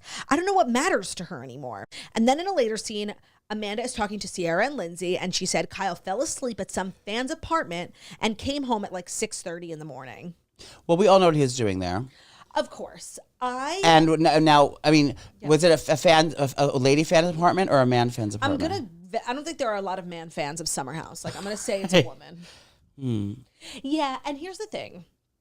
This is obviously the craziest thing ever, like jail for Kyle doing that to his wife. Yeah. But of all the Kyle Cook things, I don't know why this is like, he's literally like the worst husband ever. Like, we know this. He's cheated on Amanda. He has said horrible things to her. Like, every season, it's like, what fresh hell is Kyle Did they meet on the show? Yeah, no. Oh. Every season, it's like, what fresh hell is Kyle going to inflict on his poor wife this season? So this is not that crazy in the grand scheme. For a normal person, obviously, this is terrible. For Kyle, it's like, oh, yeah, well, it's Kyle. He is who he is. Yeah. Say what you want about him. And I just wonder, like, where does this go? She has up until this point not divorced him. They have love for one another. So they it's have like kids. No. So I mean, easy break. I just think. I mean, I don't know much about this couple, but I do know like behaviors like this. He needs to get whatever's going on out of his system. There's some his inner saboteur is coming out, and it's now what is his night job? He's DJing. Yeah. So the DJing and it's a new thing. He started like a year ago. Why don't you start DJing like brand events and stuff instead of doing nightclubs where you have to like be I think he does both. Oh, multitasking. Yeah. I just think I don't know. And also being on a reality show when you're married. Does she sleep at the house too? Yeah. Oh, so she came on the show. Yep. Oh. They're both like stars on the show. But they didn't meet on the show. No, she came on as his girlfriend and then eventually became friends with everybody and is a main cast member now for many years. Oh. Yeah. I just feel like of all the things he's done, like this is on par with the worst of it, but it's not the worst. Like he's just like a bad guy. But Travis really likes him. So like it seems like is he like the Jax Taylor of Summer House? Oh yeah. That's what it seems like. And Summer House is supposed to be about this show of like young singles in their 20s going to the Hamptons every weekend. And Kyle's like well over 40. And so I have a chance. Yes. And a lot of the people in the house during the summer like are in their 30s and they don't go out so much anymore. And now some of the younger people like go out till 6 a.m. and it's like Kyle's like literally coming home with these 21, 22, 23-year-old castmates. He's over 40. He's the last one up. He's DJing in the living room. Like it's sad. And will you stop me if that happens to me? No. You're just gonna let me do it. It's different. Like you can just do it. Okay. I can't explain it. Okay. With a skinny jean. Of course. Yeah. Even though you're wearing a boot cut today. Yes, I am. I had to have my boots on, my Western boots. Of course. Western as in country Western. Yes, country not Western. Western values. Yeah. I don't even know what Western values are. It's like I think like Western culture is like modern, like in the West, like America is But that's West. what they say, like in Asia, they say like Western. Exactly. So China is Asia is Eastern and Western is considered like more modern, the Western world. Oh. So when you said that, I was like, okay, geopolitical king. Yeah, no. That's another thing I'll get canceled for. But once again, this is a great opportunity to remind everyone that cast Joey Camasta for the next season of Summer House. Yes, or any other reality show that's going to pay me a lot of money. It doesn't really pay well, but it's more so the opportunity. But I add value to anything I do. I'm like bacon. You're like salt. Salt. Because you're necessary. Bacon is not necessary. A lot of people don't have bacon for. I don't really like bacon. I'd rather have sausage. I said salt. Salt. Because you make it better. Yeah. And more often than not, it's required. Mm-hmm. Thank you. Next up. Joe Jonas is in the hot seat, quite literally, because a fan has caught him struggling to parallel park in a viral TikTok. The singer responds with a video of his own. So a TikToker filmed Joe Jonas attempting to parallel park in New York City, claiming that she'd been watching him for 7 minutes trying to parallel park. Well, New York City parallel parking is different than LA parallel parking. It's true, and this was in New York. The video, set to the Jonas Brothers theme song, Burn It Up, has more than 8.5 million views. Joe joined in on the fun. The girl had written, I love New York because I've been watching Joe Jonas parallel park for the last 7 minutes. And then he commented, and I saw you watch and not help once. The TikToker did not miss a beat, fired back with an equally charming comment, listening and learning, we'll do better next time. Brands and fans flooded, and then he made his own little video. If you'd like to watch his response, I'd be honored.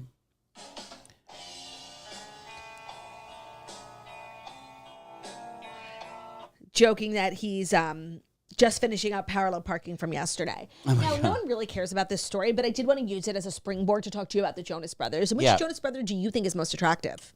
Nick Jonas. Really? You're a Nick girl. Yes. I mean, the other ones are fine, but they're just not for me. It's so funny. I think he's the most like homoerotic. He's the one he's the sluttiest. Yeah, okay, so I definitely think in terms of the gay community, like Nick gives the girls what they want a little bit more. But I do think you're wrong about him being the most conventionally attractive. Which one? Joe is? I guess I feel like a model, like modelly, yeah. They're all very short too. Yeah, Nick is very like just like more like bro-y. I think that's why I like it. Do you have like a thesis or a thought on short men? Like, is that a thing that bothers you? Do you like turn away from people who are short? Oh no, I don't mind it. I don't know. I mean, I think they have what's it called, Napoleon syndrome. That they have. Napoleon, yeah. Where they get they become like their bark's bigger than their bite, right? Type thing. Right. I mean, I don't know. I mean, everyone has their insecurities, but yeah. I mean, I think they're cute. What's your favorite Jonas Brothers song? Burning Up. Really? Yeah. Is that the only one you know? Yeah, it's the only one I know. Sing it. I've been feeling for the sun of horizon. Yes. Keep going. Is that the right song? Yeah. I'm burning for your love. No, you lost it, but you were almost there. Well, that's the one I like. Did one of them go on their own? Nick broke up the band many years ago. Yeah, just like by being a jealous wench and like a miserable wench. And then they all went off and did their own things. Like Kevin got into real estate. Joe started a band, Cake by the Ocean. You know that song? Oh, yeah. Keep on. Whose is that, Joe? Joe and his band, DNCE. And then Nick did his solo where he did, I Still Get Jealous. Oh, yeah. You're too sexy, I like that song too now. Everybody want, and so do they sing those at the concerts? They do. They do their solo music, but they do. You saw my best friend was wilding out with them backstage. I did see, and you didn't go, did you? I wasn't invited, but now you know how I feel about your dinner parties. I know she went with all her daughters. She went with her daughters and all her friends. And her stuff. daughters, the daughters, and then she was doing Tic Tacs with them backstage. Joey, would you ever move back to New Jersey, or you like love being in the city? I love being in the city. I would move back. I wouldn't move to when I get my house eventually. It's going to be upstate New York in Hudson Valley. Okay, so not Jersey, not back to your roots. Why not? Maybe I would if I could find the right. I just don't think that it has the vibe I need. Like I want like barn and farm, and I'm sure there's barns and farms there, but I think they're just ingenuous. I guess I think upstate New York is just a more authentic experience. Yeah, like Adirondacks. I want. That's beautiful. Today's episode of The Toast is brought to you by Skims. We love sleepwear here. We're kind of sleepwear professionals, and we only partner with the best and the baddest in the game, and that's Skims. Now, I'm sure a lot of you guys are familiar with Skims. Their bras are so viral. They're amazing, especially if you have big boobs. All of their undergarments, their shapewear, and their sleepwear is elite. It's hard to find a combination of sleepwear that makes you look polished. Like, yeah, I'm a lovely woman who sleeps in this, but also we got to be cozy. We don't want to sweat. Oh my God, I love the sleepwear. I love everything from Skims, but the pajamas are so underrated. Sometimes we can find yourself really slipping into bad habits where we're wearing ratty old t-shirts to bed. You want to look beautiful even in your sleep, and Skims totally gets that. The Skims Soft Lounge Sleep Set has taken the place of even the rattiest clothes in your closet. If you want to feel put together, it's lightweight, it's comfortable, and you can shop all the best and my favorite pajamas at skims.com. After you place your order, be sure to let them know that we sent you. Select Toast in the survey. Be sure to select our show in the drop-down menu that follows after you select podcast. And if you're looking for the perfect gift for everyone on your list, the Skims Holiday Shop is now open at skims.com.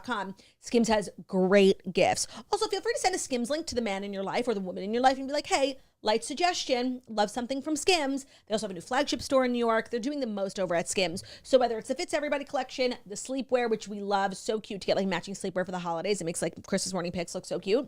Head to skims.com. Be sure to let them know that we sent you. We're big fans of Skims here at The Toast. Today's episode is also brought to you by Baked by Melissa, the perfect gift for literally everyone.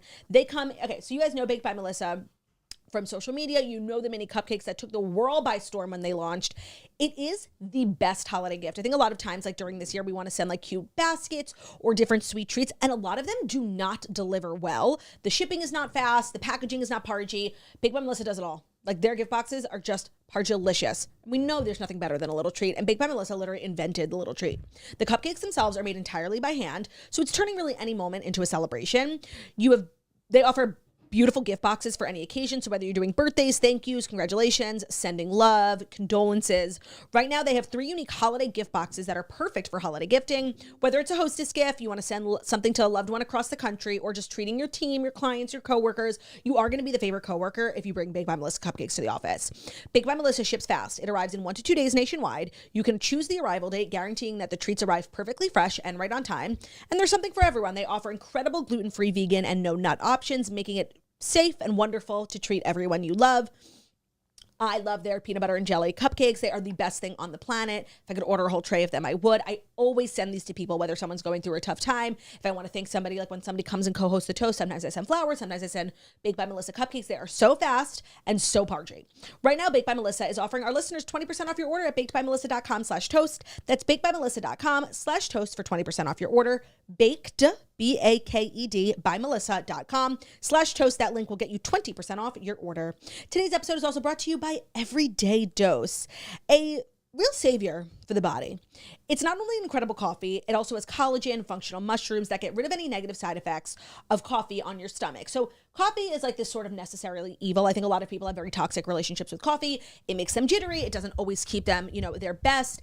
It can give anxiety. It can go rough on an empty stomach or any stomach. So I think a lot of people are looking for better alternatives to coffee, and we really like Everyday Dose. It's coffee plus benefits. They combine high quality coffee with powerful ingredients like lion's mane and chaga, collagen protein, nootropics to fuel your brain, boost focus, give you clean, sustained energy all day long. It tastes just like coffee, but it doesn't have the downside. It doesn't have the crash, doesn't have the jitters. It's more clean and sustained energy. And if you want to get 61% off your first Coffee Plus starter kit, a free A2 probiotic creamer with over $100 in gifts, you can do that by going to everydaydose.com/toast or entering toast at checkout. That's everydaydose.com/toast for 61% off your first order. Everyday Dose is also available at your local Target, everydaydose.com/TOAST. If you are just wanting to get off like the toxic roller coaster of your relationship with coffee, this is a great alternative and we highly recommend. And use our code, everydaydose.com/toast, code toast at checkout. Streams and rivers. Of course. Can't forget the creeks. Yeah, and creeks. Our fifth and final story is a little Love is Blind news because a beloved couple from Love is Blind who literally just had a baby are getting divorced. It's Alexa Lemieux and Brendan Lemieux. Everyone was obsessed with them. She's like a Jewish Israeli king and he is like this farmer from the middle of nowhere. They were the most unlikely pairing, but they were so in love. They got married. They had a baby. Like, we've just sort of put them in a box. We don't worry about them anymore. Right. Lo and behold, Trouble in Paradise. And she has responded to her estranged husband Brennan's divorce filing. She alleges that he is the one responsible for their split, according to court documents. So Alexa and him met in 2021 while filming season 3 of Netflix. She argued in the filing that she is owed more money when it comes to divvying up their estate for several reasons, one of which was because she said her estranged partner was at fault in the breakup of the marriage. So I know you didn't The estranged partner is the guy she married on the show? Yeah. Okay. So let me just tell you, because I know you didn't watch, like, so she was this like very, not like spoiled because she was a nice girl, but she came from like money. Yeah. And her dad was very like, I'll take care of you my whole life and I want you, your husband, to like kind of take over that role. And she married this like poor little farmer and he had like no money, but he loved her so much. And she was like getting dicked down. Did she talk about money before they saw each other? Yes. That's what you have to do in those shows. Like you talk about the awkward things like money.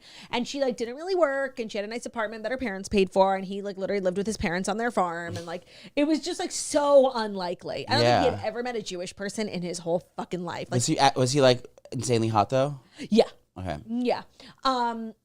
And it was just like a really unique pairing and it was kind of emblematic of why that show was so great. Like two people like that would never meet normally. Yeah. And now they're getting divorced. Love is dead. That's sad. Yeah. I think that they're putting too much pressure on those people. How many people are actually from that show actually stayed married? A couple. Like just not, 2? No, like a bunch. Okay. There are. So maybe it does 6. work. It could work. There's no like, is love blind? Yes or no? Like sometimes yes. Marriage is so dramatic. Like the day you meet someone, that's just pushing a lot of pressure. And I know it's a television show. We're not supposed to like wait and watch. But maybe figure it out a way to like have like a year of them dating, so then go get married. Do you think you could be a potential, like, do you think that you could love someone, meeting them through a wall, talking for hours on end, getting to know about them, completely agreeing to get married without ever physically seeing them? Unless they were like yes, I can. Unless they were like really hideous. Right, because the thing with the show is that it's all blind, but everybody's pretty much, some people are like hotter than others. Nobody's butt ugly. They've never done somebody like obese. Like it's all really the same ilk of people. So they're all in the same league for the most part. Yeah. But if there's like, but if he like had like something annoying, like if he had an annoying like, not a lisp, something wrong with his face. You would have heard the lisp. Yeah, something would annoy me about it. I think I'd be open to it. Yeah.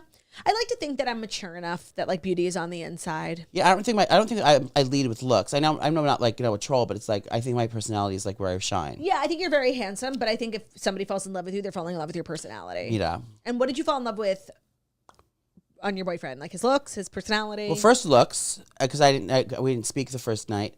No, we did speak, but no, the first looks. But then the personality, it just all worked out.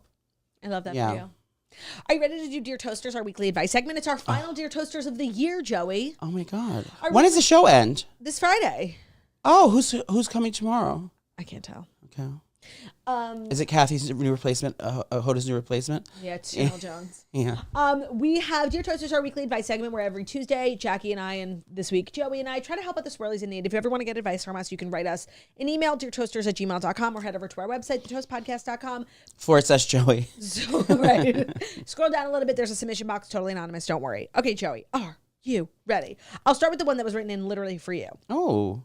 Hello, please be Joey. My mom is really bad with makeup. She uses the wrong color foundation. She doesn't always apply it to her whole face. And I thought it would be a fun gift for a makeup class for Christmas so she feels more confident while putting it on. My husband thinks it could potentially be perceived as backhanded and told me to consult with some friends. So I'm here asking for your help. Is this an appropriate gift? Yes. Well, like, what, but I don't your think mom seems happy with the way she does her makeup. You're the one who has an issue with it. but I think you should approach it as like, don't book it as like a classic. This is for ugly people that don't know how to do their makeup. Do it like it's like a girl's thing, Yeah, you like a have to spa go day. also. Like, let's go to dinner, like make it for her birthday, whatever. And like, okay, we're gonna get our makeup done. But then like when you sign up, I'm sure when you sign up for the makeup artist, they're gonna either have like just application or a lesson. Right. Sign her up for the lesson. Yeah, and make it like the gift is not the lesson. The gift is the experience of doing it together with you. Yeah, so it's not, instead of her like having to ask all the questions like something's wrong with it, just have the makeup artist like be like overbearingly like educational, so she doesn't catch on. And your husband is right that like this is low key rude because it doesn't sound like your mom has any issues with her makeup. You're the one who just like can't stand to look at your own mother. Yeah.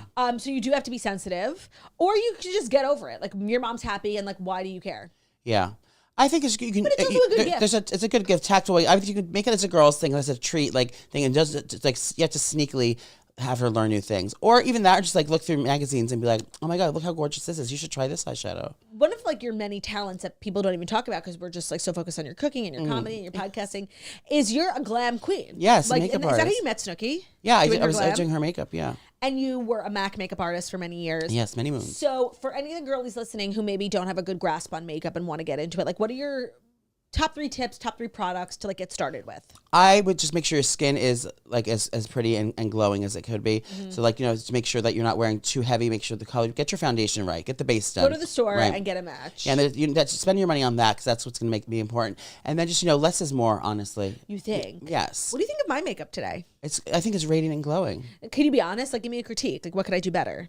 I think you're wearing less makeup than I normally see you wear. Are you? I'm actually wearing more. Oh, because I went to a bris. Oh, that's right.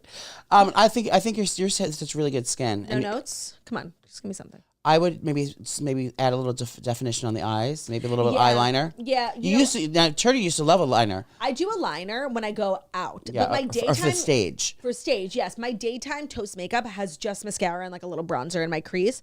What is like an eye look I could do? I don't like eyeliner in my waterline. Like, yeah, I would do maybe some like a darker shadow. Okay. Just smudged a little bit on the outer corner, like into the lash line. Like a faux liner. And I just learned about tight lining. Oh, tight lining, yeah. And I really like the way that it looks, but like I cry. Like yeah, up like here. how the fuck do you do it? Yeah, you need a good pencil. The Victoria Beckham's the best one. Is it? Okay. Yes. Product tip from Joey. If you don't see about Victoria Beckham's makeup, it is some of the best stuff I've ever used. Jackie's obsessed with the Victoria Beckham makeup. I love it. I have like the little clicky pen. Did you watch the Victoria Beckham documentary? I did. I loved it. Yeah. Did you like the David one better? I didn't watch that one. Oh, you're missing out. It's their whole story. Oh. Yeah, it's better. The only reason they did a documentary first because his was so popular, mostly about their family. Everyone was really interested, so then they did one for Victoria, but all the good stuff was already in David's. Oh. Yeah, you'll like it. They talk about their wedding. They're an enjoyable couple. They wore purple to their wedding. He wore a purple tuxedo and she wore a purple dress. Really? You have to watch a documentary. They're kind of crazy. Kooky. Okay, this one's kind of crazy. And it's so funny. I was just telling you about the app Shop My. Yes. Which is like an affiliate. Yes, program. I'm waiting for them to respond. So, hey girlies, I'm a small influencer / content creator and I recently started a Shop My account. My sister refuses to buy through my affiliate links unless I give her a cut. I'm willing to give her a small cut, but I think she'd rather someone else get the money than me. I've worked so hard to build my growing account. She seems to think that I don't deserve the money. This is not abnormal for her. She's not been the best sister over the years. What should I do? Give her a cut or say screw it and take my affiliate links elsewhere? Well, first and foremost, if anyone's watching on my shop, I did apply and I've never heard back. Shop My, we'll get Thank to you. it. Yeah. Now, how much money is she making from? That's what I'm saying. She's Like, saying it's not a lot. I just want to say your sister sounds like the biggest cunt on the planet. Like this is insane. Yeah, no, she's jealous and she was just like a bitch, and she could secretly. What a lot of people do is like when they see something on an influencer Shop My that they like, but they like don't want to support the influencer, they'll then go Google like the product. They'll swipe the link, not buy it, write down the title, go to Google to like cut the influencer out of the affiliate. It's really fucked up. Grow up. Your own sister making you like seriously. Send me your link. This is deeper. This is deeper than the link. Oh yeah, your sister hates you, by the way. Yeah. This is like a vendetta against you, and it's not that she doesn't want to like support you. She wants to make sure that like you're being damaged. Yeah. And what's scary? What sort of links? So scary. What sort of links do you hope to start affiliating? I would do like my home decor things first and foremost, like my favorite bedding, my favorite. What is your favorite bedding? Brooklinen and Monkey Couture. Yeah, of course. Oh no. Sorry. Monkey Couture is my favorite blanket. Yeah. But I like the Boll and Branch. Those are the ones. Yeah, okay, so I don't mess with Brooklinen. I do Boll and Branch. You know, I didn't mind Brooklyn, but they would come off the bed. Like they pop off the bed. Sheet. That's like and an issue I have a lot. Yeah, I need a deep sheet. Me too. What kind of mattress do you have? I have a Casper. Okay, slay. Yeah. I have a Tempur-Pedic, and it's big. So like a regular sheet. They're 18 inches. Yes, it doesn't cover. But can I give a hot tip for the girlies? Please. Okay, so for many years I had white sheets, and I couldn't stand spending all this money on the white sheets, and then get like dingy or whatever because you have to like wash them all the time. But my secret trick is I have these sheets I get from Costco, the Kirkland brand sheets, 600 thread count. They are the perfect, crispest, whitest sheets. Really? So I have like 6 sets of them in the box. So I've been using those lately, and it's like your bed always looks like a hotel. They're super fresh. They wash. Costco, or you do Instacart? I do Instacart for most of it, but then I'll go there like cause sometimes they don't have they lie and say they don't have things on there like the house, because I can't like order like a steam cleaner from there. They're gonna like. What do you think is the best product from Costco that you found? Like, what's your Costco fave? I love those Sanders caramel chocolates. Oh my god, Amita. Costco. I like the. What do I get there a lot? I like their shrimp. They're the frozen shrimp. Okay. They have a great selection of that. They have a great kosher section as well. Oh, do they? I mean, really everything. I mean, there's not things specific that they sell there only, but I like the sheets there. Oh, very good to know. Yeah, the Kirkland. Our third and final. I'm afraid that being a toaster has gotten this girl into trouble, okay? Oh, Lord. Hey, girlies, I'm embarrassed. I have embarrassed myself in a corporate setting, and I need some advice. As a longtime toaster, I've developed some of your... nip slip. I've developed some of your lingo. I was on a Zoom call with a new employee that I was training. I was commending her on how well she was doing and how she's learning so quickly. She asked me about my experience, and I proceeded to tell her that it took me much longer. Then I said I was also handling this other account at the same time, and I couldn't put my whole pussy into it. Yes, I said pussy to a new employee. I immediately tried to backtrack, and I stumbled over my words. I said, sorry, I didn't mean to say that. I told her it was a phrase from this podcast, and I asked her if she was a listener. Nope. Love that for me. Be right back. I get a call from HR. Any advice on how to recover from this? Should I send her a link to the podcast? Love ya. Well, I know this very well because this term "step your pussy up" that we've been using for many moons in my culture. Yes, of course. We are appropriating your culture when we say it. I know. So I think that. Do you think? I wonder if the person was offended or she was like taken back that she said it to. This is one of those situations where you have to really remember, like, no one's thinking about you as much as you are. Like, yes. This girl just started a new job. She's probably like loving that you messed up because it makes her feel better. Like, she's certainly not looking to rat on HR to you, and you were just helping her. Honestly, I would let it go. I think she's more impressive than she's not. Well, yeah, hopefully she's a swirly like that. Yeah. But even if she's not, like, she's just not thinking about you. This is one of those situations where, like, I don't want to give you advice. I just want to, like, tell you, like, you need to unburden yourself. Like, you told us, let it go. This need not be a chip on your shoulder. It's really not a big deal. And she's probably not even thinking about it anymore. And if she is, she's probably just, like, telling her friends, like, the funniest thing happened to me at my new job. And just, like, it's fine. Like, I would not worry. I had a similar experience to this. Did you? Recently. Okay. It wasn't me. It was something I read. So this might shock some people. I took the bus the other day. I love the bus. I like much more than the subway. So much better than the subway. Not enough people talk about it. The traffic is annoying, but it's so civilized. It's cleaner. Yeah, so I said to myself, I was waiting there was like no cabs, and the bus pulled up. I was like, you know what? I'm going just right up Madison Avenue. It was the Madison Avenue bus? Yeah, it's 54. From 54 to where? I was going from down to up. Okay. So then I got on there. So then I'm on there reading, and I saw this tweet from someone or a thing. It says this is something like the struggle is when I told my family I was craving a pargy loaf, and no one knows what that means. Right, that's when you make a really nice big duty.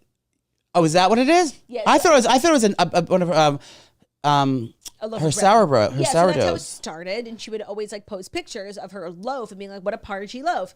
And Ben was like, it sounds like you're talking about pinching a loaf. Yeah. And so Ben like would walk out of the bathroom over the summer and be like, I made a pargy loaf. And so now, yes, you can use it for either a poop or a loaf of sourdough bread. Oh, I prefer the latter. And that's what the girl was talking about. Yeah, the actual sourdough. Yeah.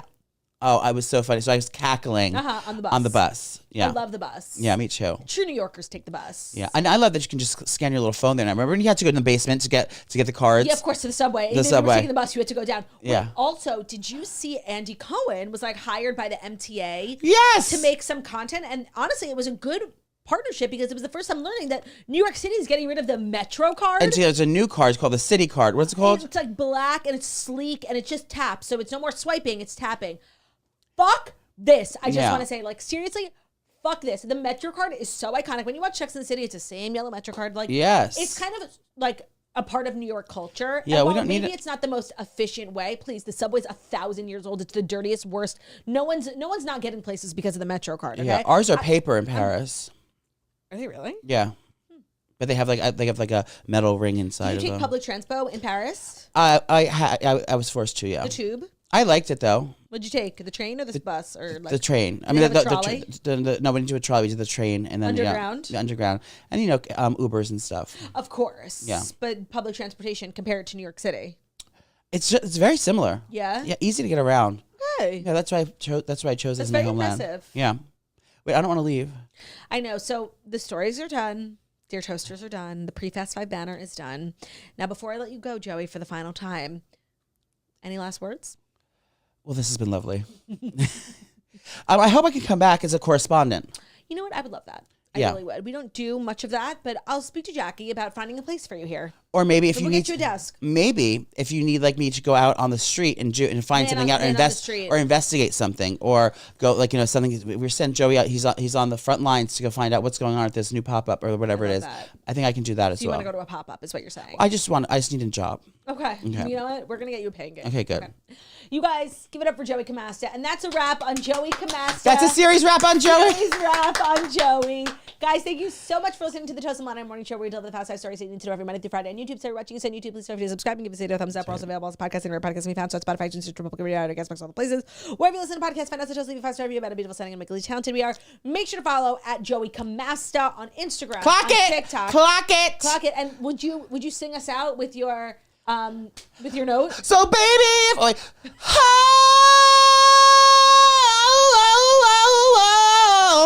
hey yeah. You've got to show me love. Love ya. Bye.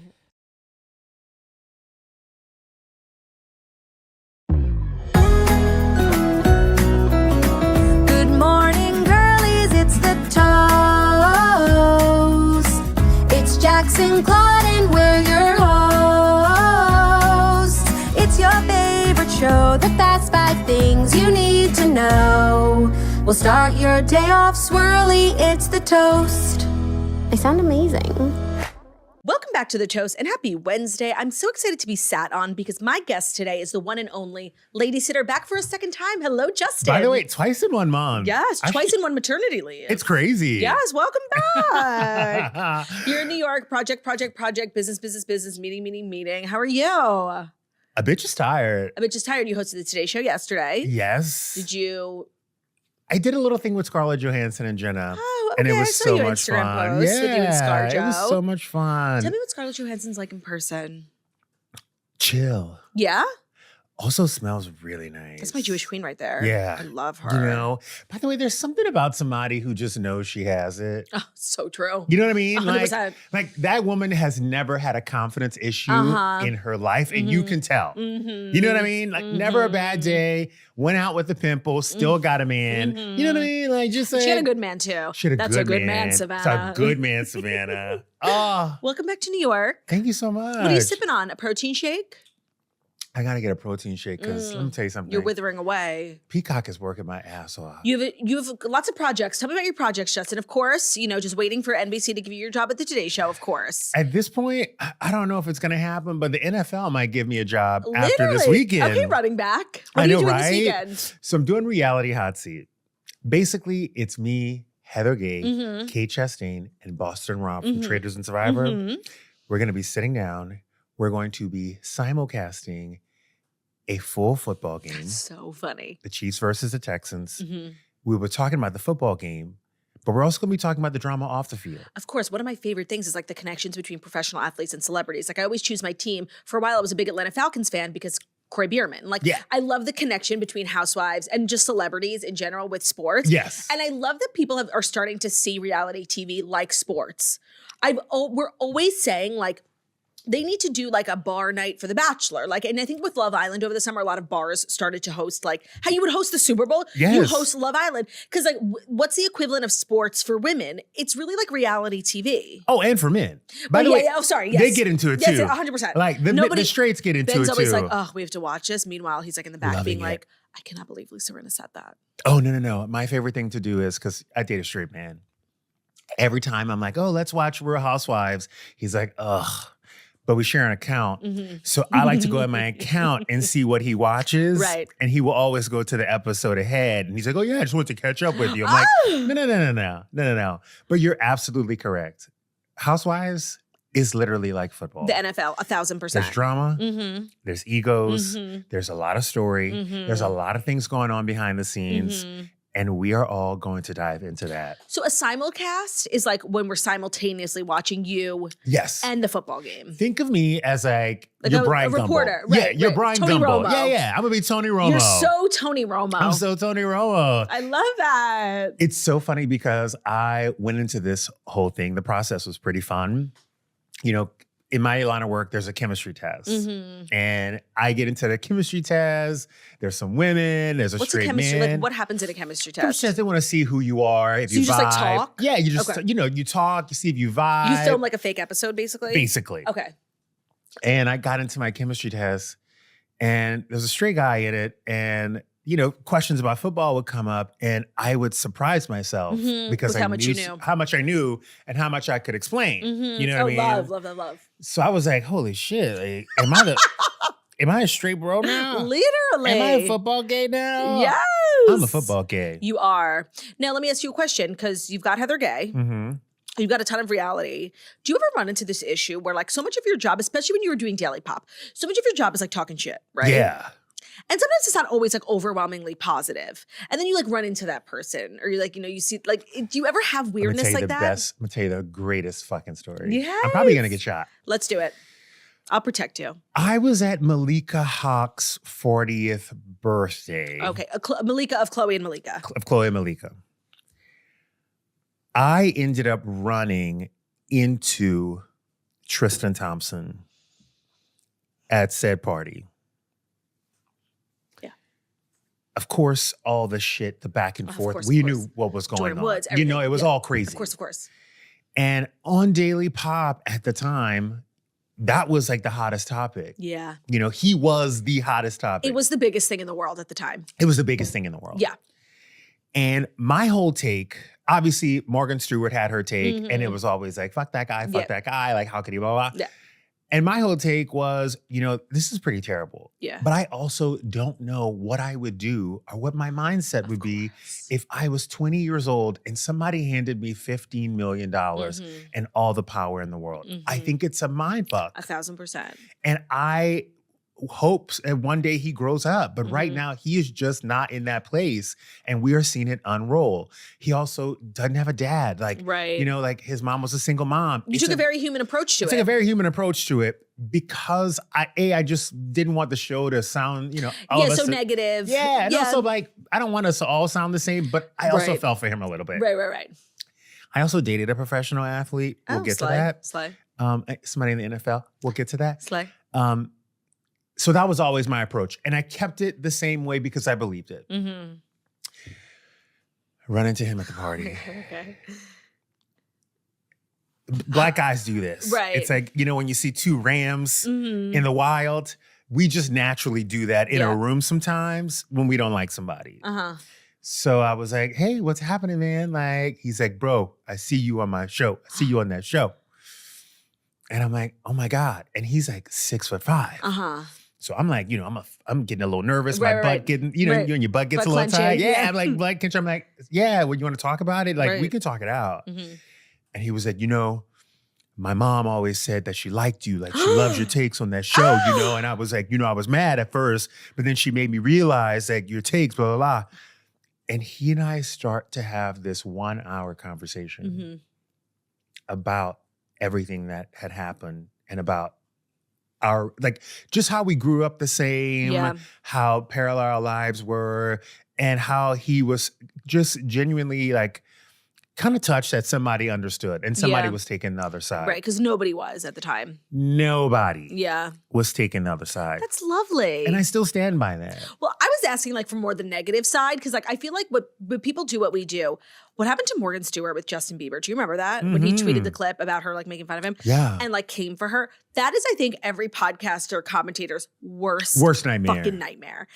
Has anything like that ever happened to you? But you're not really a negative person. You do really see things like that. Tristan is a good example of like you just being a human being. Yeah. Oh no, it's happened. I had someone's publicist call me like, this woman would literally sit by the phone. We would rap at 9 a.m. By 9:02, she was on the phone. She was on the motherfucking phone. Yeah. And I'm like, babe, you can't be upset about this. Yeah. Like, you got to chill the fuck out. Yeah, I had Carol Rodswell's publicist like threatening me once, but during the Cartagena years. Remember that? Bethany v. Carol. Damn, isn't it scary? But by the way, I feel you like know podcasters. Like, I was so young too. Now, like, I dare someone to fuck with me. Right. But back then, I was like texting like fiercely, but I was shitting my pants behind the scenes. I was like, oh, I'm sorry, I didn't. Well, it's also like New York is small. Yes. Like you guys are going to see each other around. 1,000%. But I feel like podcasters want to do that now. Yes. It's like a good way to be buzzy. Yeah. But like, I don't have the stomach for it. I don't. It's so weird because when you're a podcaster, you answer to yourself. Mm-hmm. And when you are on a network like back then, it's like we want to try this opinion-based thing, but we really want celebrities to show up. Right. So they it's have to balance. Yeah, it's kind of like this fine dance. And E-News is less like opinion-based, right? You're just like, you're delivering the news. Oh, I have zero You don't opinion. get in trouble. No. Did you ever get in trouble on Nightly Pop and Daily Pop? Yeah, we got in trouble. I got in trouble a few times, but I wasn't the wild card. I let Morgan Stewart be the crazy one. Yeah. And I'm also black and gay. You know what I mean? Right, like, I do. If you tell a white woman that her hair looked a mess, you're fucking going down. Right. You know what I mean? If I tell a white woman, damn, your hair looks a mess, people are like, right? Oh, he's so funny. Yeah. See, you can get away. You can get away with it. Yeah. Wendy Williams was a gay black man. Oh, that's an amazing point. And let's talk about Wendy Williams. I know. Oh. It is a modern tragedy. And I think I watched, it's so funny, I reference this all the time and I feel like people are going to make fun of me because I tell the same 5 stories 5 times.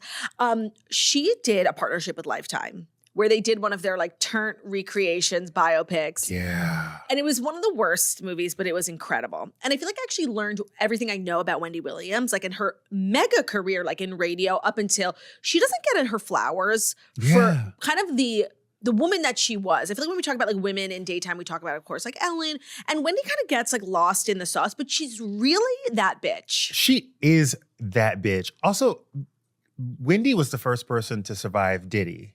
What do you mean by that? Diddy tried to cancel Wendy years ago. She got kicked off of radio.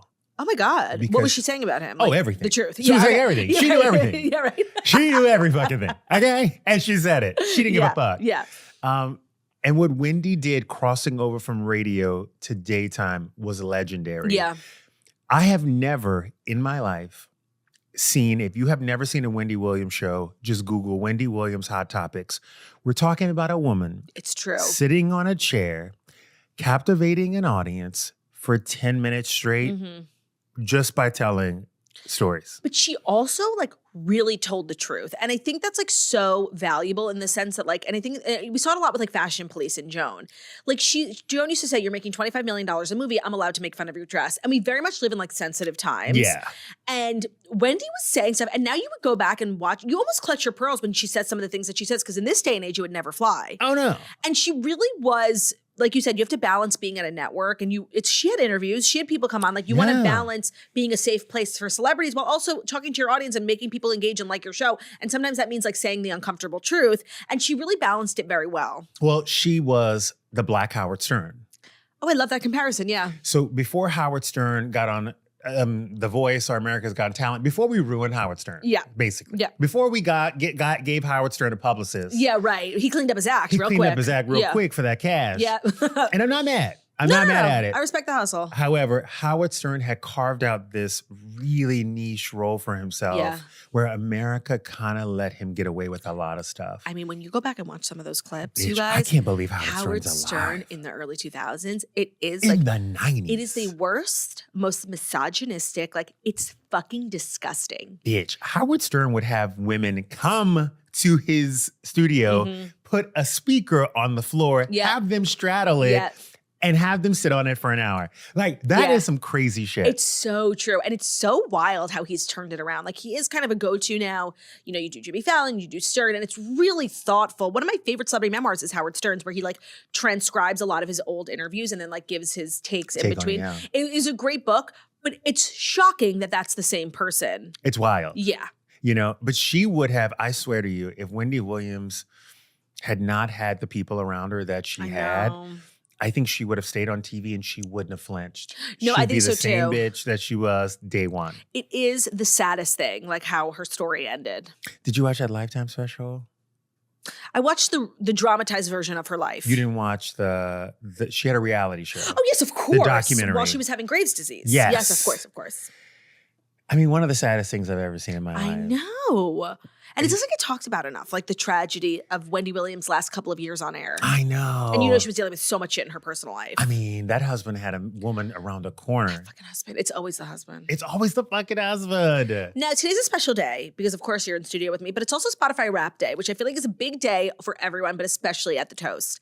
I want to say, white girls. Yeah, of course. Oh, do you think Spotify Wrapped is a white girl thing? Oh my God, it's such a white girl, white gay thing. So funny. Oh my God, it's for Brianna and Kevin. I'm cracking up. You're kind of right. It's That's the why white it's such a big day here at the Yes. Toast. Well, thank you to everyone for tagging us in your Spotify Wrapped. But it's also a great day because we find out so much. I feel like one of the funny things about like internet is that everybody acts like they're the shit, right? Like, oh, I have a million this and I have a million that. And Spotify Wrapped is data. And Spotify Wrapped is the numbers and it's the streams. And I think a lot of people have like overblown streams and a lot of people make it seem like they're doing bigger and better than they are. And Spotify Wrapped is kind of we're holding up a mirror to everyone. Well, let's see. So I have the data, I have the analytics. And Justin, are you ready for the Fast Let's Five go. stories? Today's episode of The Toast is brought to you by Vivrel, the members-only club providing members access to borrow designer handbags, jewelry, watches, and diamonds.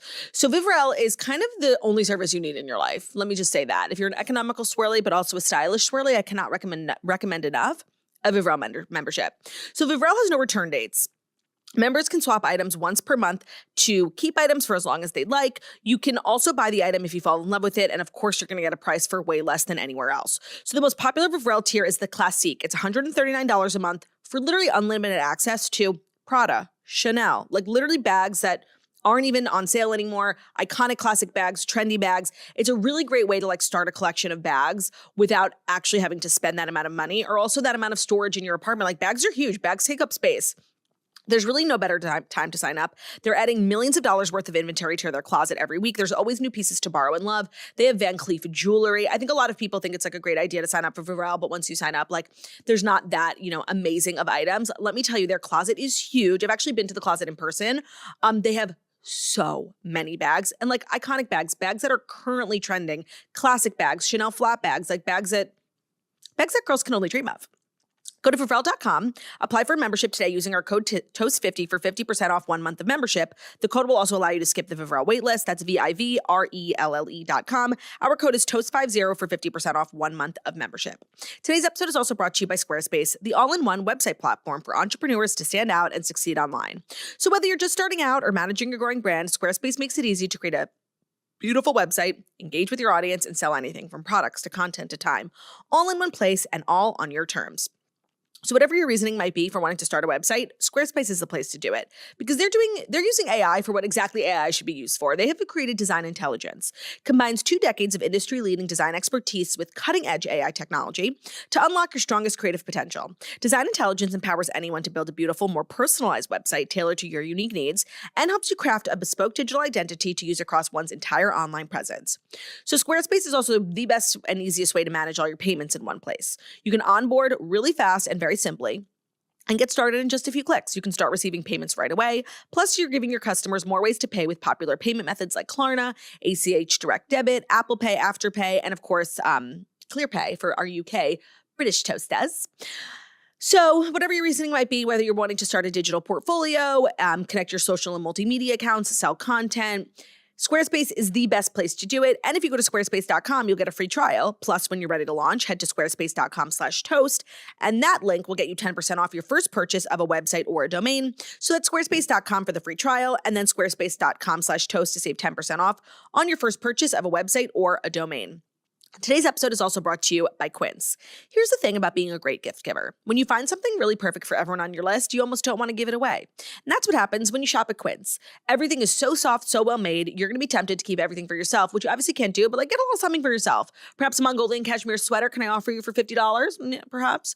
It's the kind of stuff you're going to wear on repeat, especially during layering season. It's like so the time of year where we're all like wanting to wear like lots of pargy layers, wool coats, cashmere sweaters, that kind of stuff adds up, especially if you're looking to get something high quality. And that's where Quince comes in. So like Italian wool coats, top of our list. The ones from Quince look designer, they feel luxurious, but they're made with premium materials like all the others, but the prices will really shock you. So everything at Quince, prices will not make you panic, way less than other brands. They work directly with trusted factories. They're maintaining high standards for both craftsmanship and ethical practices. And by cutting out the middleman and the markups, Quince is able to pass on those savings to the customer. I have so many things from Quince. Quince is kind of like a cult. Like once you get something, you like know, and then like it's kind of like it's a lifestyle. That's what I would say. I have great cardigans, great trousers, great cashmere sweaters. They also do home. They have great luggage. Everything from Quince really passes the test. And if you want to find gifts so good, you want to keep them with Quince. Go to quince.com/toast for free shipping on your order and 365-day returns. Now also available in Canada. That's Quince, QUINCE.com/toast to get free shipping and 365-day returns. Quince.com/TOAST. Today's episode is also brought to you by Prolon. Of course, we all love going out with friends, swirling it up, but eating and drinking like that does take a toll, and sometimes your body needs a reset. Prolon's 5-day fasting mimicking diet delivers, and now they've upped their game with Next Gen, packing the same science-backed benefits into a cleaner, more convenient, and tastier format, supporting fat-focused weight loss while protecting lean muscle, and it doesn't require an injection. So Prolon is a plant-based nutrition program featuring soups, snacks, and beverages that are all designed to nourish your body while keeping your body in a fasting state, which triggers cellular rejuvenation and renewal. So we all know like fasting is so great, but like who wants to fast? Not me, to be clear. Like I hate Yom Kippur. Well, Prolon is like a mimicking fast. So you're still allowed to eat. They have soups and snacks, but you are tricking your body into thinking it's fasting and you are technically in a state of fasting. And then you're getting all the benefits of fasting without actually having to fast. It's like a little trick. It was developed over decades at USC's Longevity Institute and it's backed by the top US medical centers. Prolon has been shown to support biological age reduction, metabolic health, skin appearance, fat loss, and energy. And Next Gen builds on the original Prolon with 100% organic soups, teas with a richer taste and ready-to-eat meals as well. So it feels very doable. And for a limited time, Prolon is offering our listeners 15% off site-wide plus a $40 bonus gift when you subscribe to their 5-day program. So just visit prolonlife.com/toast. That's PROLONLIFE.com/toast to claim your 15% discount and your bonus gift. prolonlife.com/toast. Okay, so Spotify Wrapped is here. It's the internet's favorite day of the year. The streaming platform rolled out updates in its year-end experience along with their lists. Now, the lists are always listing. Without a doubt, 2025 belonged to Bad Bunny. He landed atop Spotify's global top artist and global top album list. For the January released, I'm going to botch this, Debbie Chirar Mas Fotos. Demi Lovato's Los Fotos. Debbie, I am like part Latina because my name is Claudia. So Debbie Chirar Mas Fotos. He returned to the number one spot. Taylor had it in previous years. It's always like Taylor, Bunny. But the interesting thing is that they have the list of top artists and then the list of top albums. Bad Bunny is on the top artist and the albums. Taylor's on the artist, but not on the albums. And she's a wide breadth of music. And I think a lot of people like go to listen to her old stuff. But it is kind of interesting. There were a lot of interesting things. Well, here's the jam. She also does vinyls. Right. So they're not counting those vinyls. Yeah, because this is just on Spotify. No. All those fans are buying vinyls. Now, and then they have songs of the year. The most interesting thing, the most streamed song of the year. If I gave you a million guesses, I feel like you wouldn't guess it. Is it some TikTok song? No. What is it? Bruno Mars, Lady Gaga, Die With a Smile. which is a great song. I loved it, but I didn't know everybody else did. Everybody else loved it too. I was shocked. Everyone else loved it. Birds of a Feather was number 2. So good. And then wow, Bruno Mars occupying the top 2. By the way, he's a global artist, you guys. He is. We're thinking America. This is globally. After that was Alex Warren's Ordinary. That's a TikTok song. Yes. Do you know that one? Then Somber's breakout hit Back to Friends. I'm unfamiliar. That's number 6. And then, of course, number 7, Golden from K-Pop Demon Hunters. I love that song. Also, everyone take a snapshot of these numbers right now, because next year those numbers are not going to look the same. Right. There's a lot of controversy going on in the music industry right now. Oh, explain. A lot of people are very much so accusing labels of using bots to get people numbers. To stream. That's why some people have lost millions and millions of streams over the last few months. Wait, that's so interesting. They've been kind of cracking down. Like allegedly there's like a man in Turkey that has a bot form that like record labels, when they want to go ahead and juice up somebody's song, right, they pay that person like $250,000 and that person gets those bots going. That's what I heard. No, that's actually really interesting. But I do want to ask you what you make of, there is a noticeable absence in these lists of your girl. Who? Beyonce. She's not on the top 50 most streamed artists. Like, she didn't release music this year, so it's not uncommon for her not to be in like the album. But like Maroon 5 was on the top 50. It's crazy. And Beyonce wasn't. I found that so confusing. I also think that people were using Tidal for her, Apple Music. Like that's interesting. People were using Tidal. Yeah, you have to remember her. that this is. Yeah, this is only Spotify. Right. This is only Spotify. So, other notable things were, hold on. They crowned Taylor Swift. Oh, I'm sorry. Taylor Swift was the number 1 most streamed artist in the U.S. In the U.S. So they do 2. They do U.S. and they do global. And always global is Bad Bunny, and always U.S. is Taylor either Swift. Bad Bunny or Taylor Swift. I find the U.S. ones more interesting just because like those are my peeps. Yeah. But the number 1 songs, Die With a Smile, Birds of a Feather, Apata, Ordinary. Most streamed artists were Bad Bunny, then Taylor Swift, then The Weeknd, which like I know he plays everywhere. He's always on tour. Radio. Oh, he was always on tour. He's always on tour. Do you know anyone who's like a huge The Weeknd fan? Like that's their number 1. Well, you have to remember this. Yeah. The Weeknd is a bar mitzvah guy. Yeah, weddings. Like family. Bruno Mars is bar mitzvah. When you become a bar mitzvah artist, like the Black Eyed Peas Earth, Wind, and Fire. Yes. Oh, I love that comparison. Multi-generational music. Like you have those hits where people who are in their 40s, in their 30s, in their 50s, like they're all listening to it. And that's what The Weeknd is. He's bar mitzvah music. That's what I feel about the Super Bowl. Like the Super Bowl should be only for bar mitzvah artists. I completely agree. Okay, so of recent years in terms of Super Bowl performers, and I would love to get your take on Bad Bunny. Yeah. Who do you think was a good selection, and who do you think like we could have lived without? This is a very big hot take, and I'm going to piss a lot of people off. But the Super Bowl should only be women. Oh my God. By the way, I said that. And I completely agree. I'm sexist. Agreed. I'm sorry. It's for the girls. I'm sorry. It's for the girls. That's how I feel also about the national anthem. So I'm a little suspicious of Charlie Puth, who's doing it this year. It should only be for the girls. I totally agree. And I'm going to say this, and I'm going to say this loud. If you're a man performing at the Super Bowl, and out of the 14 minutes, if 6 is not for a pop girly or 2, you have messed up. So does that mean you didn't like Usher? By the way, Usher's bar mitzvah music. Yeah, I agree. Usher's bar mitzvah music. The only thing I didn't like about Usher's performance, and I'm going to be completely honest right here, Usher started on the field. The cameras are everywhere. Yep. I didn't know where to look. It was like all this Vegas shit coming out. I needed him to start on stage. Yeah, a little bit more like organized. You need a little bit more organized. But again, if you're bar mitzvah music, I'm in. Yeah. Wow. Well, I love Spotify Wrapped. I hope they keep giving us data. And, you know, all these other, YouTube now does year-end information and Apple does it too. It doesn't hit the same. Spotify invented this. I love it. It's like my favorite time of year. And you're right. I guess it is like so white woman coded. It's such white woman coded. Fucking cracking white women up. and white. If you get a iced latte in the wintertime, Spotify Wrap is for you. Okay. I'm talking to you, Brian. I am seen. I'm talking to you, Andy. The whites. Do you know who your number 1 artist was? Because shockingly mine, it's actually not shocking. I love her. I always have the same couple of people. Like Taylor's always in there. But this year I had Rascal Flatts is always in there. You know, I'm like a country girl. I love Rascal Flatts. Love Rascal Flatts. This year I had a lot of Sabrina. I think she was like my number 1 or number 2 artist. I love her. I got stuck on Tate McRae this year. Tate McRae and Megan Thee Stallion. Yeah. Yeah. And have you seen Tate McRae live? I have not seen her live, but I saw that VMA performance. I used to talk so much shit about her.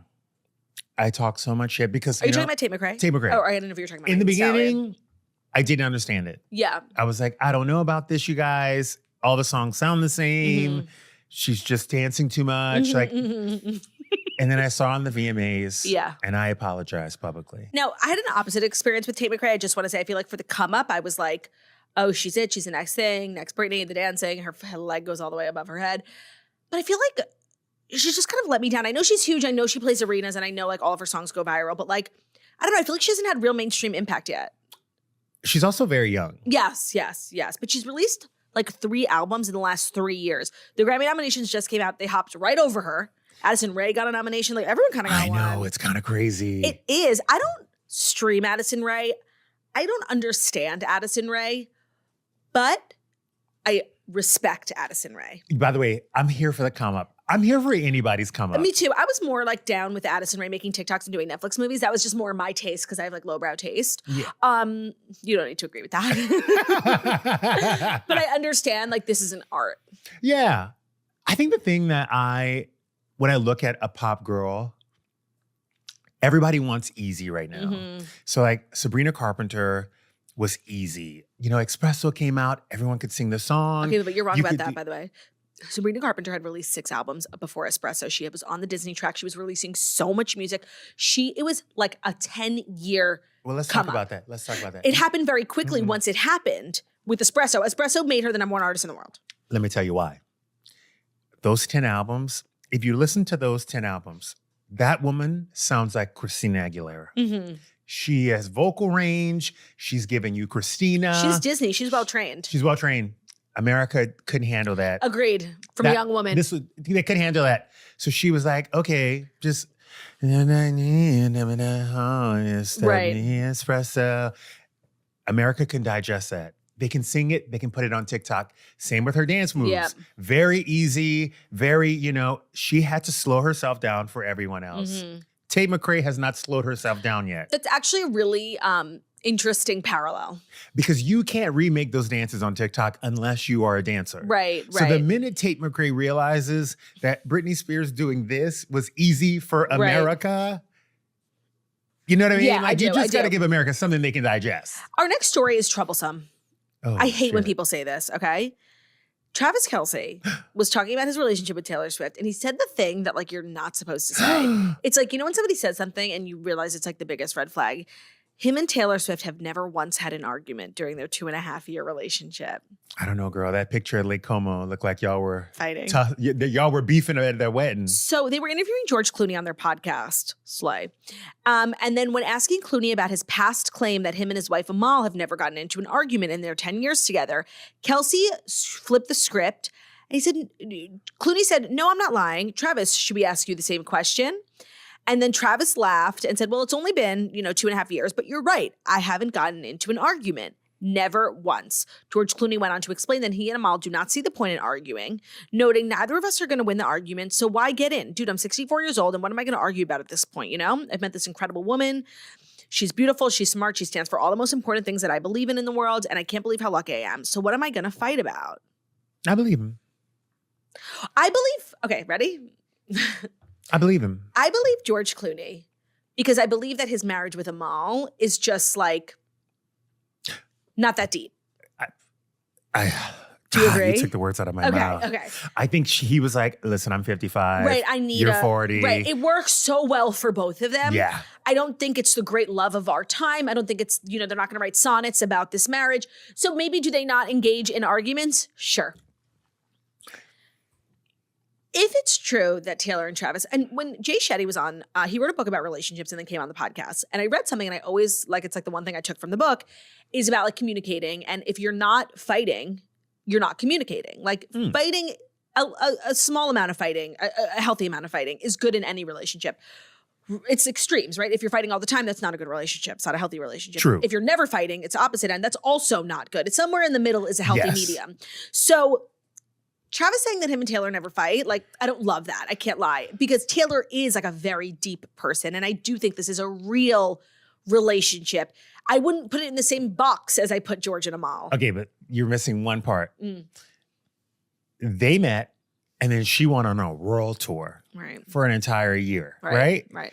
He is also in training camp at the same time. You think they're too busy to fight? I think they were too busy to fight. I think that their relationship started a year after they actually started dating because they weren't in the same place. Right. Well, but that also not being in the same place causes a lot of fights. Not when you have a private jet picking your man up to go to Dublin to see you for 2 nights and then fly him back, honey. So true. If you got a G550 that can fly over that fucking Atlantic Ocean, Over the pond. you're Gucci, bitch. What you gonna fight about? Right. When you have a plane, that's a good point. There really isn't anything to fight about when you own a private plane. I believe she actually owns several. When you have that much money, you can eliminate a lot of the fights. So true. When are you gonna come see me? When am I gonna see you? It doesn't take a lot. It's not like a grand gesture. You're just getting on the plane the way people get into their cars. 100%. No, I like that. That's true. These people have not really hit the 1 year mark of being together all the time. Yeah. Here's where the trouble is going to come in. Yeah.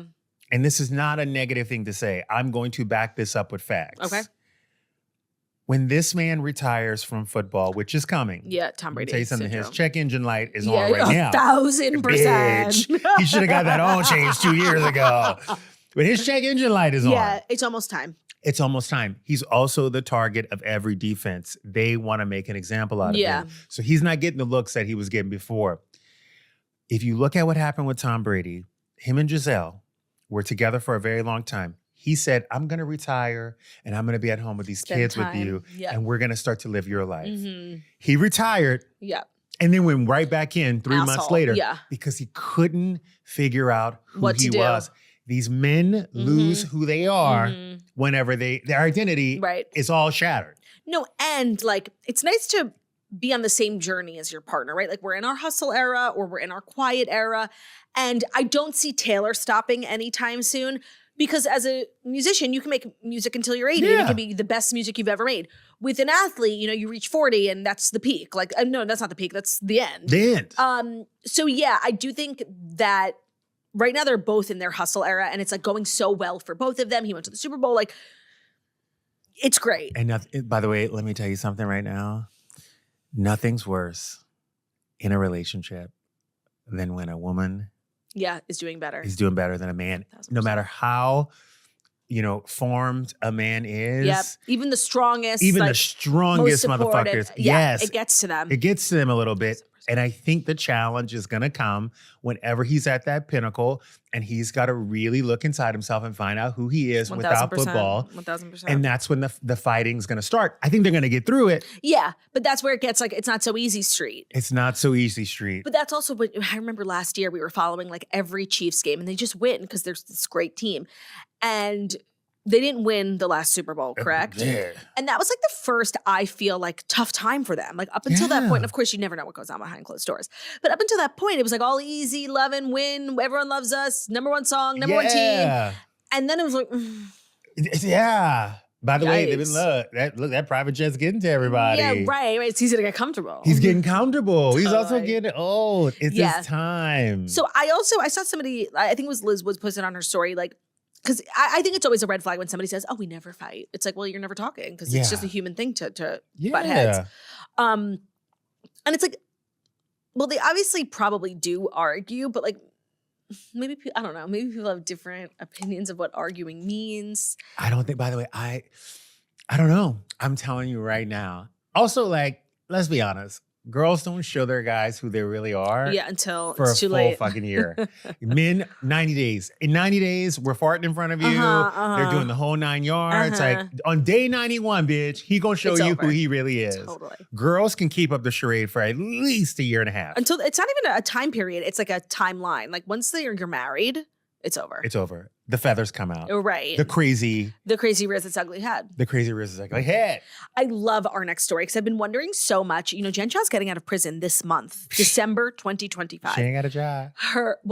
So I was wondering, like, how is Bravo going to engage? There's so much mystery around Jen and her return to the show. And like, where does Bravo draw the line? We've never had a situation like this where the housewife herself, it's, Tom Girardi, the husband, it was Teresa and her husband, and they defrauded the government. Nobody cares when you defraud the government. No. This is a woman who committed the crime herself, and it was pretty egregious. So what's the moral code here? How does Bravo move forward? And Andy Cohen has opened his mouth about it. And I was really surprised at his take. He said, absolutely not. Please stop asking me. He put his foot down hard. He said no. He said, cut the camera. He said, not only are we, of course not, like it was so obvious. Stop asking me. Like, don't even bring it up anymore. Stop asking me. I was shocked. Now, her team has like been, releasing these statements about her growth. She's done a lot of reflecting and growth during her time away. She's not the same woman she was before. Her focus is on family, building a healthier, more grounded life, and she understands the seriousness of her mistakes. But Andy said, absolutely not. This is my hot take. I have no information on this. Oh, let's hear it. But I'm just going to say it. Mm-hmm. I bet that Jen Shah, Mm-hmm. when she saw or heard about what was happening on that season, Mm-hmm. the amount of legal letters and amount of invoices and amount of emails that she must have sent to Bravo. Yeah, of course. Must have From been, inside the walls. But yeah, literally, she had the amount of shit she must have caused at that network while this season was airing and showing what she was doing must have been so insane that she cannot even walk through that building. The interesting about that franchise, though, is that like it's so popular right now. And they had this like benchmark moment. Like when we think of the crazy things that have happened on Housewives, like Jen Shah getting, Homeland Security. Started it. Swatting and the way that season like wasn't even popular, the way it is now, like the show has really thrived without her. It's crazy. And I think maybe the network, can say, no, we're not going to have her because they don't really need her. The show is crushing. Where you would have thought like the season, and then the season where she was on trial, like the housewives, like never even, they're all fighting with each other about some other dumb shit. Nobody was even asking her like, hey, bitch, did you defraud the elderly? Yeah. Like not the disabled. Like nobody even asked her. Like they totally dropped the ball. It was like kind of the worst season ever when it should have been this like big season. Insane. That scene on the Sprinter van was insane. And then everything after that was like not. It was crazy. So I just feel like they actually don't even need her. But I'm like pleasantly surprised that we're not going to condone this type of behavior and like make her a star. I'm all set on my Jen Shah. Yeah, I think I'm good without Jen Shah. But then you know who this is not good news for? Who? Wendy Osefo. But again, she wasn't. She's innocent until proven guilty. And she wasn't defrauding the elderly. No, she was just defrauding Saks. Yeah, sure. The insurance companies. Yeah, you know what I mean? Right. It's Do we like, care? yeah. No. I wonder like what, well, of course she's, innocent until proven guilty, although the evidence is astounding. What do you make of that situation? I hope that there is something else going on. I First and know. foremost, Wendy has 4 degrees. Yeah. Her husband is a lawyer. How you could be so stupid. if you're going to be a criminal, I just want you to crime harder. Right, be a good one. I want you to be a good criminal. Yeah. I just want you to have put some effort into it because if this case is that shut and dry. Right, like your husband's a lawyer and you're literally writing emails to each other about the crime you're about to commit. I'm Like so pissed. stupid. I'm pissed. Yeah. You know what I mean? Yeah. Like I want to know that you tried harder. Yeah. So it can't be that easy. So I'm going to believe that Wendy is innocent. I know, even though like I read, it's really like, It's really terrible. it's bad. And the thing is, I actually think she's a great housewife. So it's a loss for the community. Like I actually didn't think Jen Shah was a great housewife. I don't think she contributed a lot to the show outside of her trial. Yeah. Where it's like Wendy came on the scene when she was slithering like, Karen Huger, like she's a good housewife. She contributes. I think that Wendy is going to let this play out. Yeah. I don't think she's going to Jen Shah it in the sense that she's going to give them a lot of headache for, what they're showing, what they're not showing. Mm-hmm. However, I grew up on A&E. Yeah. I watched Intervention. Right. I watched people smoke heroin. Scared Straight. At 7:00. I was on Scared Straight. Mm-hmm. You know what? If we're going to have all these cons, let's show it. It's actually true. Because also Karen Huger, she's just been released for her DUIs. Yeah. Will she be on the program? Yes. She better. She was at BravoCon. Oh, was she? She's my fucking favorite. She is the fucking greatest. Also didn't hurt anybody. Right. You know what I mean? Thank God. But also that is her journey. This is her reality. Right. And it's a reality show. And it's a reality show. So, of course, out of 6 women, one of them is going to be a criminal. Right. It's always the one in Jimmy Choo's. It's, it's sort sort of just like physics, math. Yes, like it's math. It's one girl out of math. 6 housewives. It's girl math. Next up is your favorite girl, Who? Meghan Markle. So, so you know, she has a new season of With Love, and it came out today. So nobody's really like watched it in full yet, but Harry has made an appearance. Like, thank God, showing up for work today. He made an appearance in season 3. The Duke of Sussex made a surprise appearance on With Love. She did. It's not like a new season. It's like a holiday, which is smart, batch of episodes. It's called With Love Meghan, holiday celebration. He timed it well, coming in just in time to try some of the food that her and the celebrity guest, Tom Colicchio, were cooking up. He walked in and he smells... Sorry. He walked in and he said, this is what he said. I smelled gumbo. Shut up. First of all, hold on. Hold the fucking phone. Yeah. She invited a white man to make a gumbo in her house. Louisiana. And I'm from Louisiana. How does that make you feel?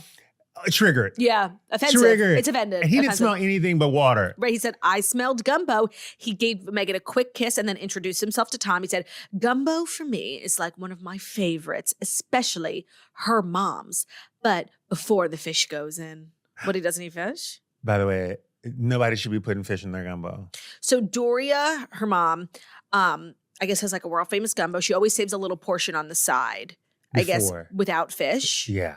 You're saying gumbo shouldn't have fish? No. It has sausage, right? You can put sausage, you can put gumbo. I mean, you can put shrimp, you can put, I hope he's talking about shrimp. So this is what, if you're curious, I know you're a big gumbo fan? Yeah. Okay, so Doria puts in an andouille sausage. Andouille sausage. Andouille sausage. My mom, this is what she said, my mom does the turkey sausage for Harry. So this one has more kick in it. I'll give you a towel. He's going to start sweating. So hers is like spicy. So this one has salt in it. He might start sweating. When Harry tried the dish, he admitted, I can feel it puncturing through the top of my head right now. It's delicious. I'm not sure it's as good as your mom's, but it's certainly close. In front of Tom Colicchio, he said that? Yep. Damn, he has zero moral compass. The comment sparked a lot of false outrage, according to E! News, from Meghan before she conceded, my mom will love you. What a good thing for you to say to your mother-in-law. Hilarious. This is so, like, I have to watch it because the way that they're just transcribing it, like, feels awkward. Here's a jam. That show's like all it's fair. Oh, yeah. Everyone's hate watching it. So bad, it's so good. It's so bad, it's so good. Yeah. And I'm hooked. Yeah, you are. And I'm excited for season 2. They were ready for season 2. I couldn't, by the way, after you get past episode 1, episode 1 and episode 2, I'm not going to lie. Not great. Not great. 3 on, get ready. So I just finished last night. I'm just caught up with the new season of Kardashians where she's filming All's Fair while filming the Kardashians. And it does make a compelling case for the show. And, the women are so tight. And it's a real friendship, like Sarah Paulson, Tiana Taylor, and Kim. Like, it's real. So I want it to do well, like, so that they can all hang out again. It's going to do well. Yeah. Here's the thing. I think that they put her, in, again, don't quote me on this. This is just my professional opinion. I think Ryan Murphy was like, you are going to lead the show. You're going to be number 1 on the call sheet. It's going to be this big thing. I think she got in that arena. I think they gave her way too much dialogue in the first 2 episodes. Way too much. They went back to the writer's room and said, you know what? Let's dial that back a little bit. Let's meet her where she is. And now in 3, 4, and 5, it's become more about Sarah Paulson's character, right. Niecy Nash. Niecy Nash's character development for the others. Yeah, and they put all the other ones in the forefront, and they give her just enough lines to make her relevant. But also to meet her where she is. That's and good. I love it. Yeah. I think it's great now. Are you watching the new, I was talking about this yesterday with Joey Camasta on Max, the Heated Rivalry show? I'm reading the book. Oh, you are? Okay. So are you going to read the book before? I don't know if I can watch it. If it's anything like the book. I think it is. So let me tell you what happened. Have you? I know what, I haven't watched it. I haven't read the book. I literally heard about the show yesterday and now it's everywhere I see. Everyone's talking about it. It's based on a romance novel. And you're currently reading the novel. Claudia.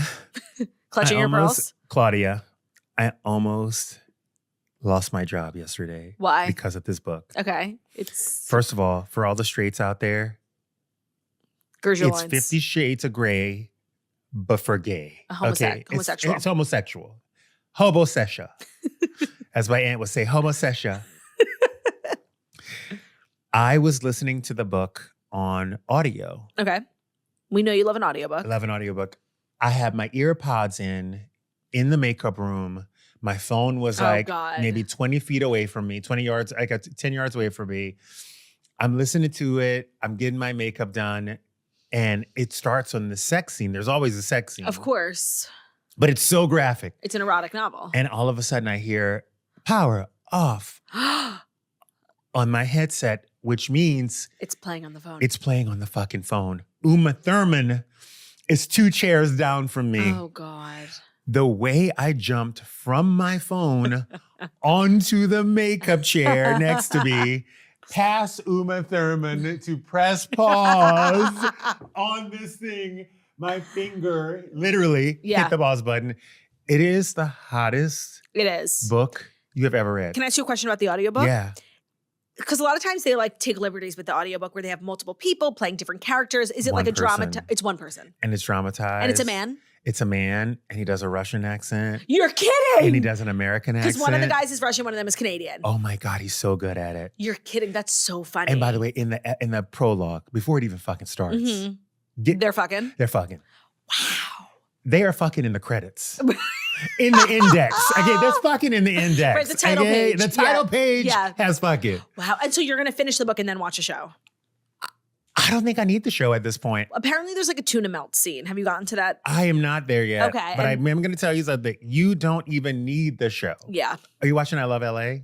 I'm not, but it's come across my HBO Max many times. Do I need to be? I feel like I'm a little old for it. No, do it. Okay. Do it. It's good? Claudia, it's so good. Is that your current like obsession? That's like my current girl right now. That and Mormon Wives. Oh, okay. So actually I have a story about Mormon Wives. Ready?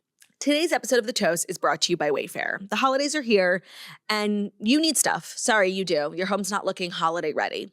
And you can get it, and you can get it fast at Wayfair. From bedding and linens to decor for every room in the house, Wayfair is your one-stop shop, especially if you're doing last-minute prep for guests. Refresh your guest room with bedding, throw pillows, accent chairs, all for way less, all that's going to ship so fast.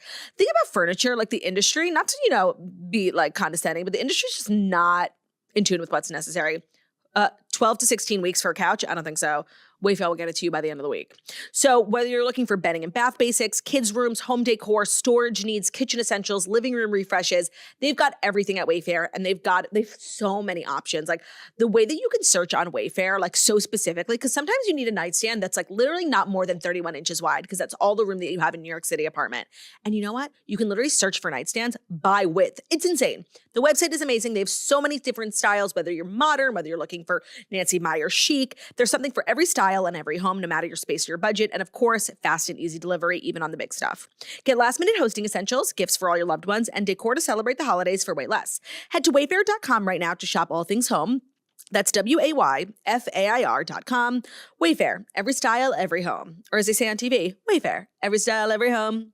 Today's episode is also brought to you by Naked Wine. You ever walk into a store and have no idea what wine to get? We've all been there. We'll stop wasting time at the grocery store staring at a giant wall of wine and not knowing which one to pick.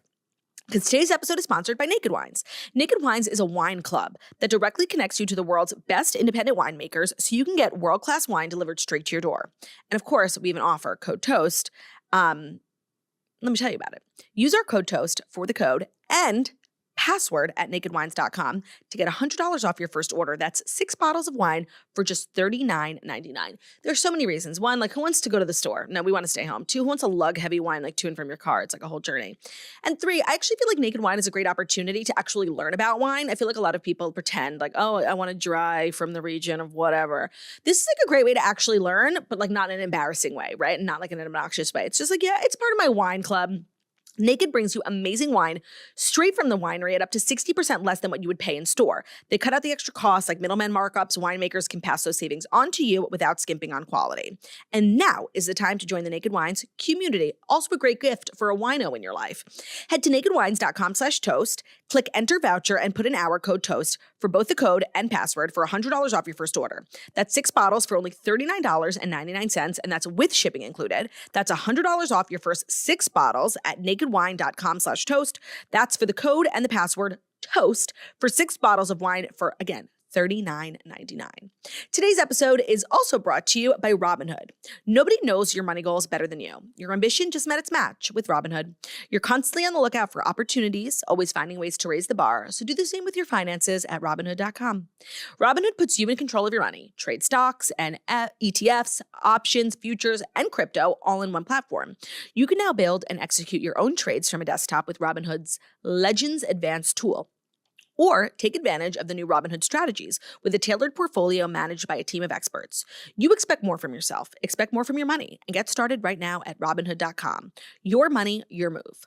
All investments involve risk, including loss of principal, options, futures, and crypto. Trading carries significant risk and may not suit all investors. Securities offered through Robinhood Financial LLC, member SIPC.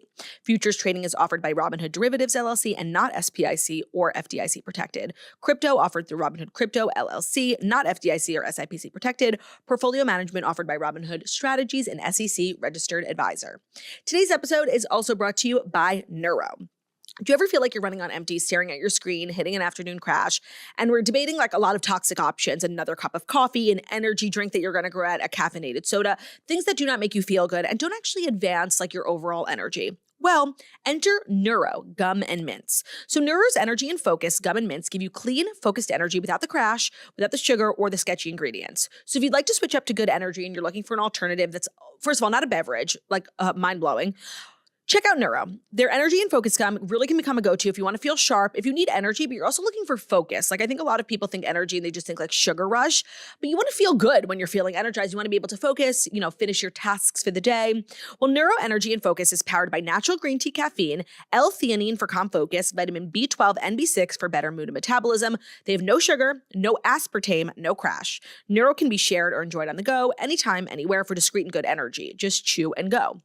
It doesn't have the sugary gums or sketchy energy drinks like other options do. It's clean, it's effective, and it's actually good for you. They also offer caffeine-free options for all-day wellness support. So Neuro's Memory and Focus Gum are made with American ginseng to support mental clarity minus the jitters. The Sleep and Recharge Mints offer melatonin and chamomile to help you unwind and rest without pills or sugary gummies. And for a limited time, you can get 20% off your first order at neurogum.com. Use our promo code TOAST, that's NEUROGUM.com. Our code is TOAST for 20% off your first order. You can also find Neuro at CVS and Amazon. So the reunion is coming out Thursday, tomorrow. And they released kind of how Bravo does, like, the outfit pictures. Yes. And every girl in the picture looked like a fucking hostage. Like they looked dead behind the eyes. They looked gray. I'm like, is this the worst lighting? They look like they beat them up and then made them take pictures. So Queen Jessie is giving a little bit of insight. She said she made a TikTok. They released our reunion looks, and obviously I was horrified by the photos. They make us take the photos at the end of the day when we're all so done. And when you watch the reunion, you're going to know why I feel and look the way that I do. She said the reunion was explosive. And then when they make you get up after the reunion, the last thing she wanted to do was smile for the camera. Next year, we're going to make sure we take really good photos, and hopefully those are the ones that they use. I mean, I did see the photos, and I'm like a negative person. I was like, does everybody here look horrible? But everyone's curl is like, yeah, the curls have fallen. The makeup, they're pale, like the spray tan's faded. I was like wondering why it looked so turned, because I saw the reunion trailer and Stassi was there and everyone looked very pretty. Yeah. And I wonder, you probably know this better than me, when they do the housewives pictures, I know they do the group photo at the end. They do everybody before. But it's a group photo at the end? The group photo is always at the end. Because sometimes some people are like missing. Yeah, they don't leave. But the individual like outfit shots. Before. As you should. Well, they're smart. They've been doing this for 20 years. Yeah. You know what I mean? You know what else they don't do at the reunion? Play the sound? No, they play the sound. But you used to, when I first started going with Kyle, I could be in the room. I could see the reunion. Yeah, like you were like on stage. Yes. There was a moment, I don't know if you remember this, Teresa, her hairstylist, was backstage and overheard something that Melissa had said on a hot mic and told Teresa, and then Teresa went to confront Melissa. Off camera or on? On camera. I don't know if you remember this. It doesn't sound familiar, but. But ever since that incident, there's no more, like you can't hear anything. No, you can see it, but you can't hear it. So when I was reading Andy's book, and it's like a million years ago, it's a diary and something he writes every day. And he was talking about how they're having a big issue with all the reunions with things getting leaked. And he was like, so we had the idea, because there are monitors in everyone's dressing room. So hair and makeup stays in the dressing room, but they can watch on the monitor. Yeah. He was like, we had this audio pulled, so it's on mute. So hair and makeup can see, because they need to see if somebody's like looking turnt, but they turned off all the audio. And he was like, we stopped having leaks immediately. No, it's crazy, but did you watch Orange County this season? No, I didn't. Bitch. What happened? Oh, you just have to watch Reunion. Really? Yes. Oh my God. There is the biggest plot twist. I don't want to ruin it for anybody. Oh, you're kidding. There's the biggest plot twist. It's Orange County is an hour, like normal Housewives. Yeah. And when you watch the finale, You're like, oh my God, why is this an hour and 10 minutes? That's a weird Extra 10 programming. minutes. Yeah, what's an extra 10 minutes for? There's a phone call between podcaster, like a blogger, and these cast members, and they basically expose one of the housewives as a leak. Shit. And what happens is this person starts coming with dates and storylines and things that like people met up on this date and da. And it's so crazy. And this is the crazy part. Yeah. The housewife that they have, basically in question has no idea this conversation has happened. Oh, so when she shows up to the reunion. So she goes to the reunion. Oh. They go through like 10 hours of the reunion. Mm-hmm. At hour 11, they play back this tape. And 4 of the 7 housewives know that this has happened because they were there. Yep. And this one housewife has no clue. Yikes. It is magic. Wild. So you've been to a reunion taping? Yeah. How long are they? Like 12 14 hours. Oh my God. And you just sit in the dressing room. I used to go. I don't go anymore. Yeah. I went. You're busy. And by the way, it's really hard to watch your best friend go through something Brutal. like that, especially back in the day. When she was like the Kim stuff. The Kim stuff, it was the Lisa Vanderpump of it all. It was like the Brandy Glanville. Oh my God. I just saw a video of Brandy Glanville for the first time in a really long time. She got bangs. It's really tough. Yeah. That was hard for me. Mm-hmm. And it's something I never want to do again because it's like, it's an painful. emotional day. No, and it's like a train wreck. Like you can't intervene. You can't help. You just have to watch. You just have to watch. Yikes. And then she comes to the sideline and you could tell Defeated. she's just beat up and defeated. Yeah. And it's hard. So the hair and makeup people, like, go for it. Yeah. They're getting a check. Yeah, right. It's many hours. As a friend, it's like, I just wanted to get like a getaway car. I don't need to watch you suffer for free. I don't need to watch you suffer for free. So now what I do is I meet up at the house after. Get the tea. I just let her unload. Yeah, of course. You know what I mean? Yeah. And they used to do this thing. It was like a tradition. No matter how hard it was, They all went to dinner. they all used to go to dinner together. Not anymore. And not anymore. Yikes. Because it's tough. So I've been watching Bravo like my whole life. And when I was in high school, I grew up in the city. Real Housewives of New York was like in its heyday. It was like when this happened, it was like the Kristen Takeman years. And I went out to dinner. I remember Hunt and Fish Club, like in Times Square area. And all the ladies walked in and it was their like post-reunion dinner. I think it was like Kristen Takeman, Bethany was there. I think it was the season that like Ramona threw a glass at Kristen Takeman when she was like swimming in the lake. And I can tell you I've never been more excited in my whole life. Like it was the best night of my life. Oh no, it's crazy. But I don't think they do it anymore. Most of the OG franchises, like a lot of the women, they just can't fucking stand each other. What do you make of Melissa and Teresa's reunion? At this point, I don't care what was the catalyst. It was time. Yeah. It was time. Do you think it's real though, or they just want to get back on camera because the show is like not picked up cameras? I think it's real. You do? Yeah, I think it's real. Oh, I'm like a negative person, so I think it's fake. I think it's real. I think that somebody had good intention. I think that they were probably waiting for Teresa to apologize for so many years, and she probably wouldn't. Right. And she finally was like, here's an olive branch. Right. And they were like, this is the closest we're going to get to an apology. Let's just move on. Let's just move on. It's taken too much time and it's taken too much energy. But they all rely on that money a lot. They all do rely on that money a lot. It's pretty scary. I know. Also, reality TV with your family is not the greatest idea. 100%. You know? It never goes well. It never goes well. And honestly, like, it always comes out. Right. Especially if you're going into it like fractured. Yeah. Which I feel like Kim and Kyle were when they first started. Like they were not in a good place. Of course. It's just. It was wild. That's my first year in LA. That's insane. It was. Were you at any of the filming for season 1? Yeah. So Where? my whole existence there was a group of gay guys. So Lisa had a gay, Taylor had a gay, Cedric. Taylor had a gay, and Adrian Malouf had a gay. And they were basically all trying to figure out how to get a spinoff. Each of the housewives. The gays. Oh, that's fucking funny. The fucking gays were trying to like, one gay was like, we should all band together. It's a good idea. We should all figure this out. Yeah. And I immediately was turned off by it because I didn't want her to think. You were like encroaching and being thirsty. Exactly. Mm-hmm. So if you see me as season 1, I'm normally hiding in the background. Right. Just because I never wanted her to feel like I was there for something else. Moocher. Yeah. And then those gays all basically went away and I just kind of stuck around. But I was kind of scared, you know, to be on camera. Of course. For a season. Even just getting mic'd up, like, you forget that it's on. No. And all you need is one hot mic. All you need is one rogue comment. All it they hear takes everything. is one fucking hot mic. I mean, Lisa Barlow. Lisa Barlow. With her fucking whore family posing. By the way, That can was you bad. imagine? No. Like, but it's...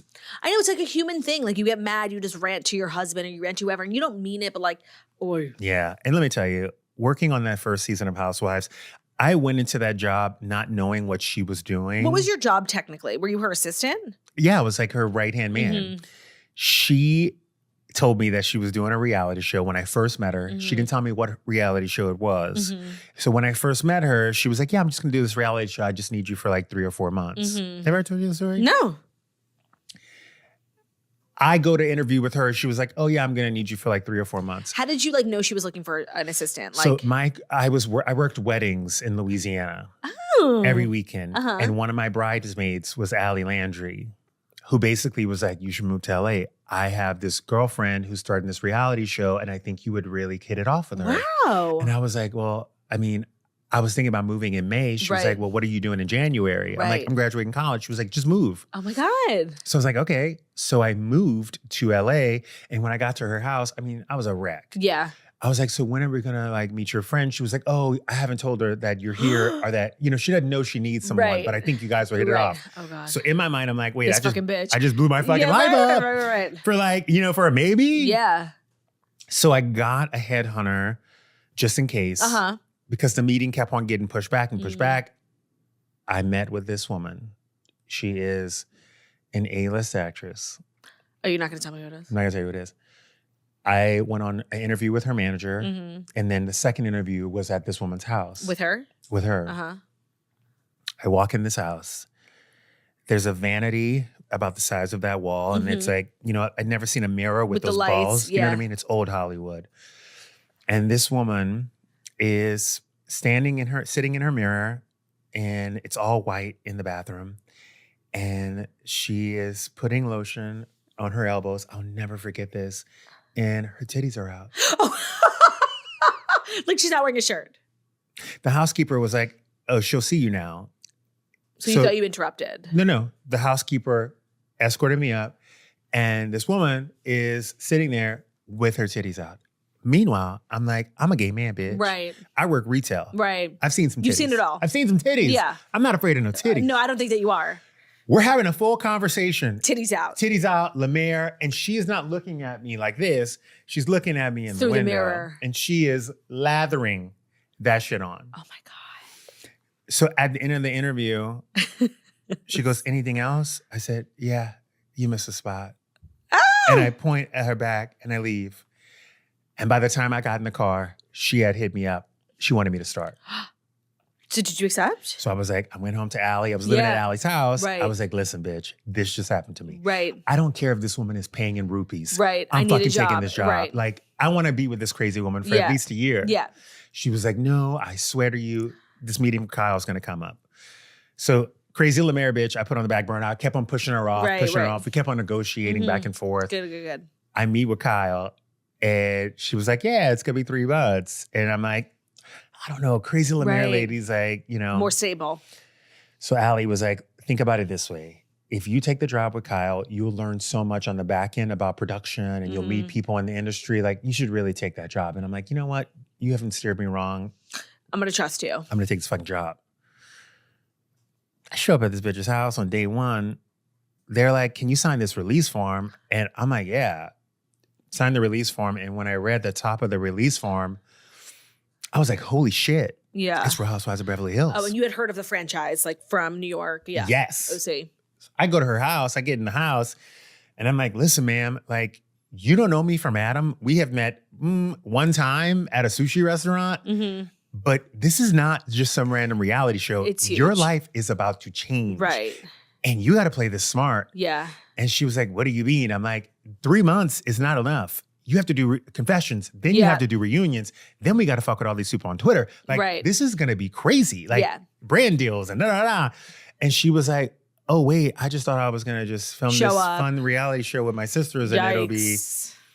So she ends up going. it's like day 3 of my job there. And in her mind, she's still having me for 3 months. Right. I'm packing her for New York. Camille's inviting everybody to La Cage aux Folles. Pernicious. I said, before you get on this plane, I'm going to tell you, Camille Grammer is going to come for you in New York. Be prepared. She was like, I don't know. I don't think you're right. I'm like, I swear to you, Camille is the queen bee of Malibu. You are the queen bee of Beverly Hills. She's going to come for you. They always do it. It's women textbook 101. Yeah, right. She was like, blah, blah, blah. Just make sure it up. Goes to New York. I get a phone call 8 hours later. She's crying. She's like, I fucking cursed. I said, you're such a fucking liar, Camille. I don't know. I can't believe I cursed on camera. Like, oh my God. So funny. I was like, bitch, just so you know, that line Is iconic. Yeah. I'm telling you right now, it's going to be You're fucking such a fucking iconic. liar, Camille. She came home. She was like, don't go anywhere. Wow. You're going to be here for a year. I never knew the Justin Sylvester origin story. The more you know. Smoking a Capri with Allie Landry. Not a Capri. Smoking a Capri. Not an electric cigarette? At a wedding. No, just a little skinny one. Obsessed. I know. I love her. I love you. I love and you I love too. chatting with you. Did I do all the stories? Did we do 5? Yeah, right? Yeah, Spotify, Prince Harry. Yeah, we did it. Okay. Slay. Things we did. We had a good little time. Tell everyone about where they can watch you on Sunday. You guys, Peacock, 8 p.m. Eastern Standard Time. You don't want to miss it. Heather Gay, myself, Boston Rob, Kate Chastain. It's going to be a good one. It's for the guys who love football and the girls who pretend they do. Yeah. So come right on in. Even the girls who pretend they don't. Like, it's a perfect thing for husbands and wives, boyfriends and girlfriends to watch together. By the way, you ain't got to know shit. I don't know shit. Totally. Well, Justin, I love you. I love Guys, you too. thank you so much for listening to The Toast, the Millennium Morning Show, where we deliver the fast 5 stories that you need to know every Monday through Friday on YouTube. So if you're watching us on YouTube, please feel free to subscribe and give this video a thumbs up. We're also available as a podcast anywhere podcasts can be found. So that's Spotify, iTunes, Stitcher, Public Radio, iHeartRadio, CastBox, all the places where we listen to podcasts. Find us. The Toast. Leave a 5-star review about how beautiful, stunning, and wickedly talented we are. Hope you guys have an amazing day, and we will see you tomorrow. Yeah. Love ya.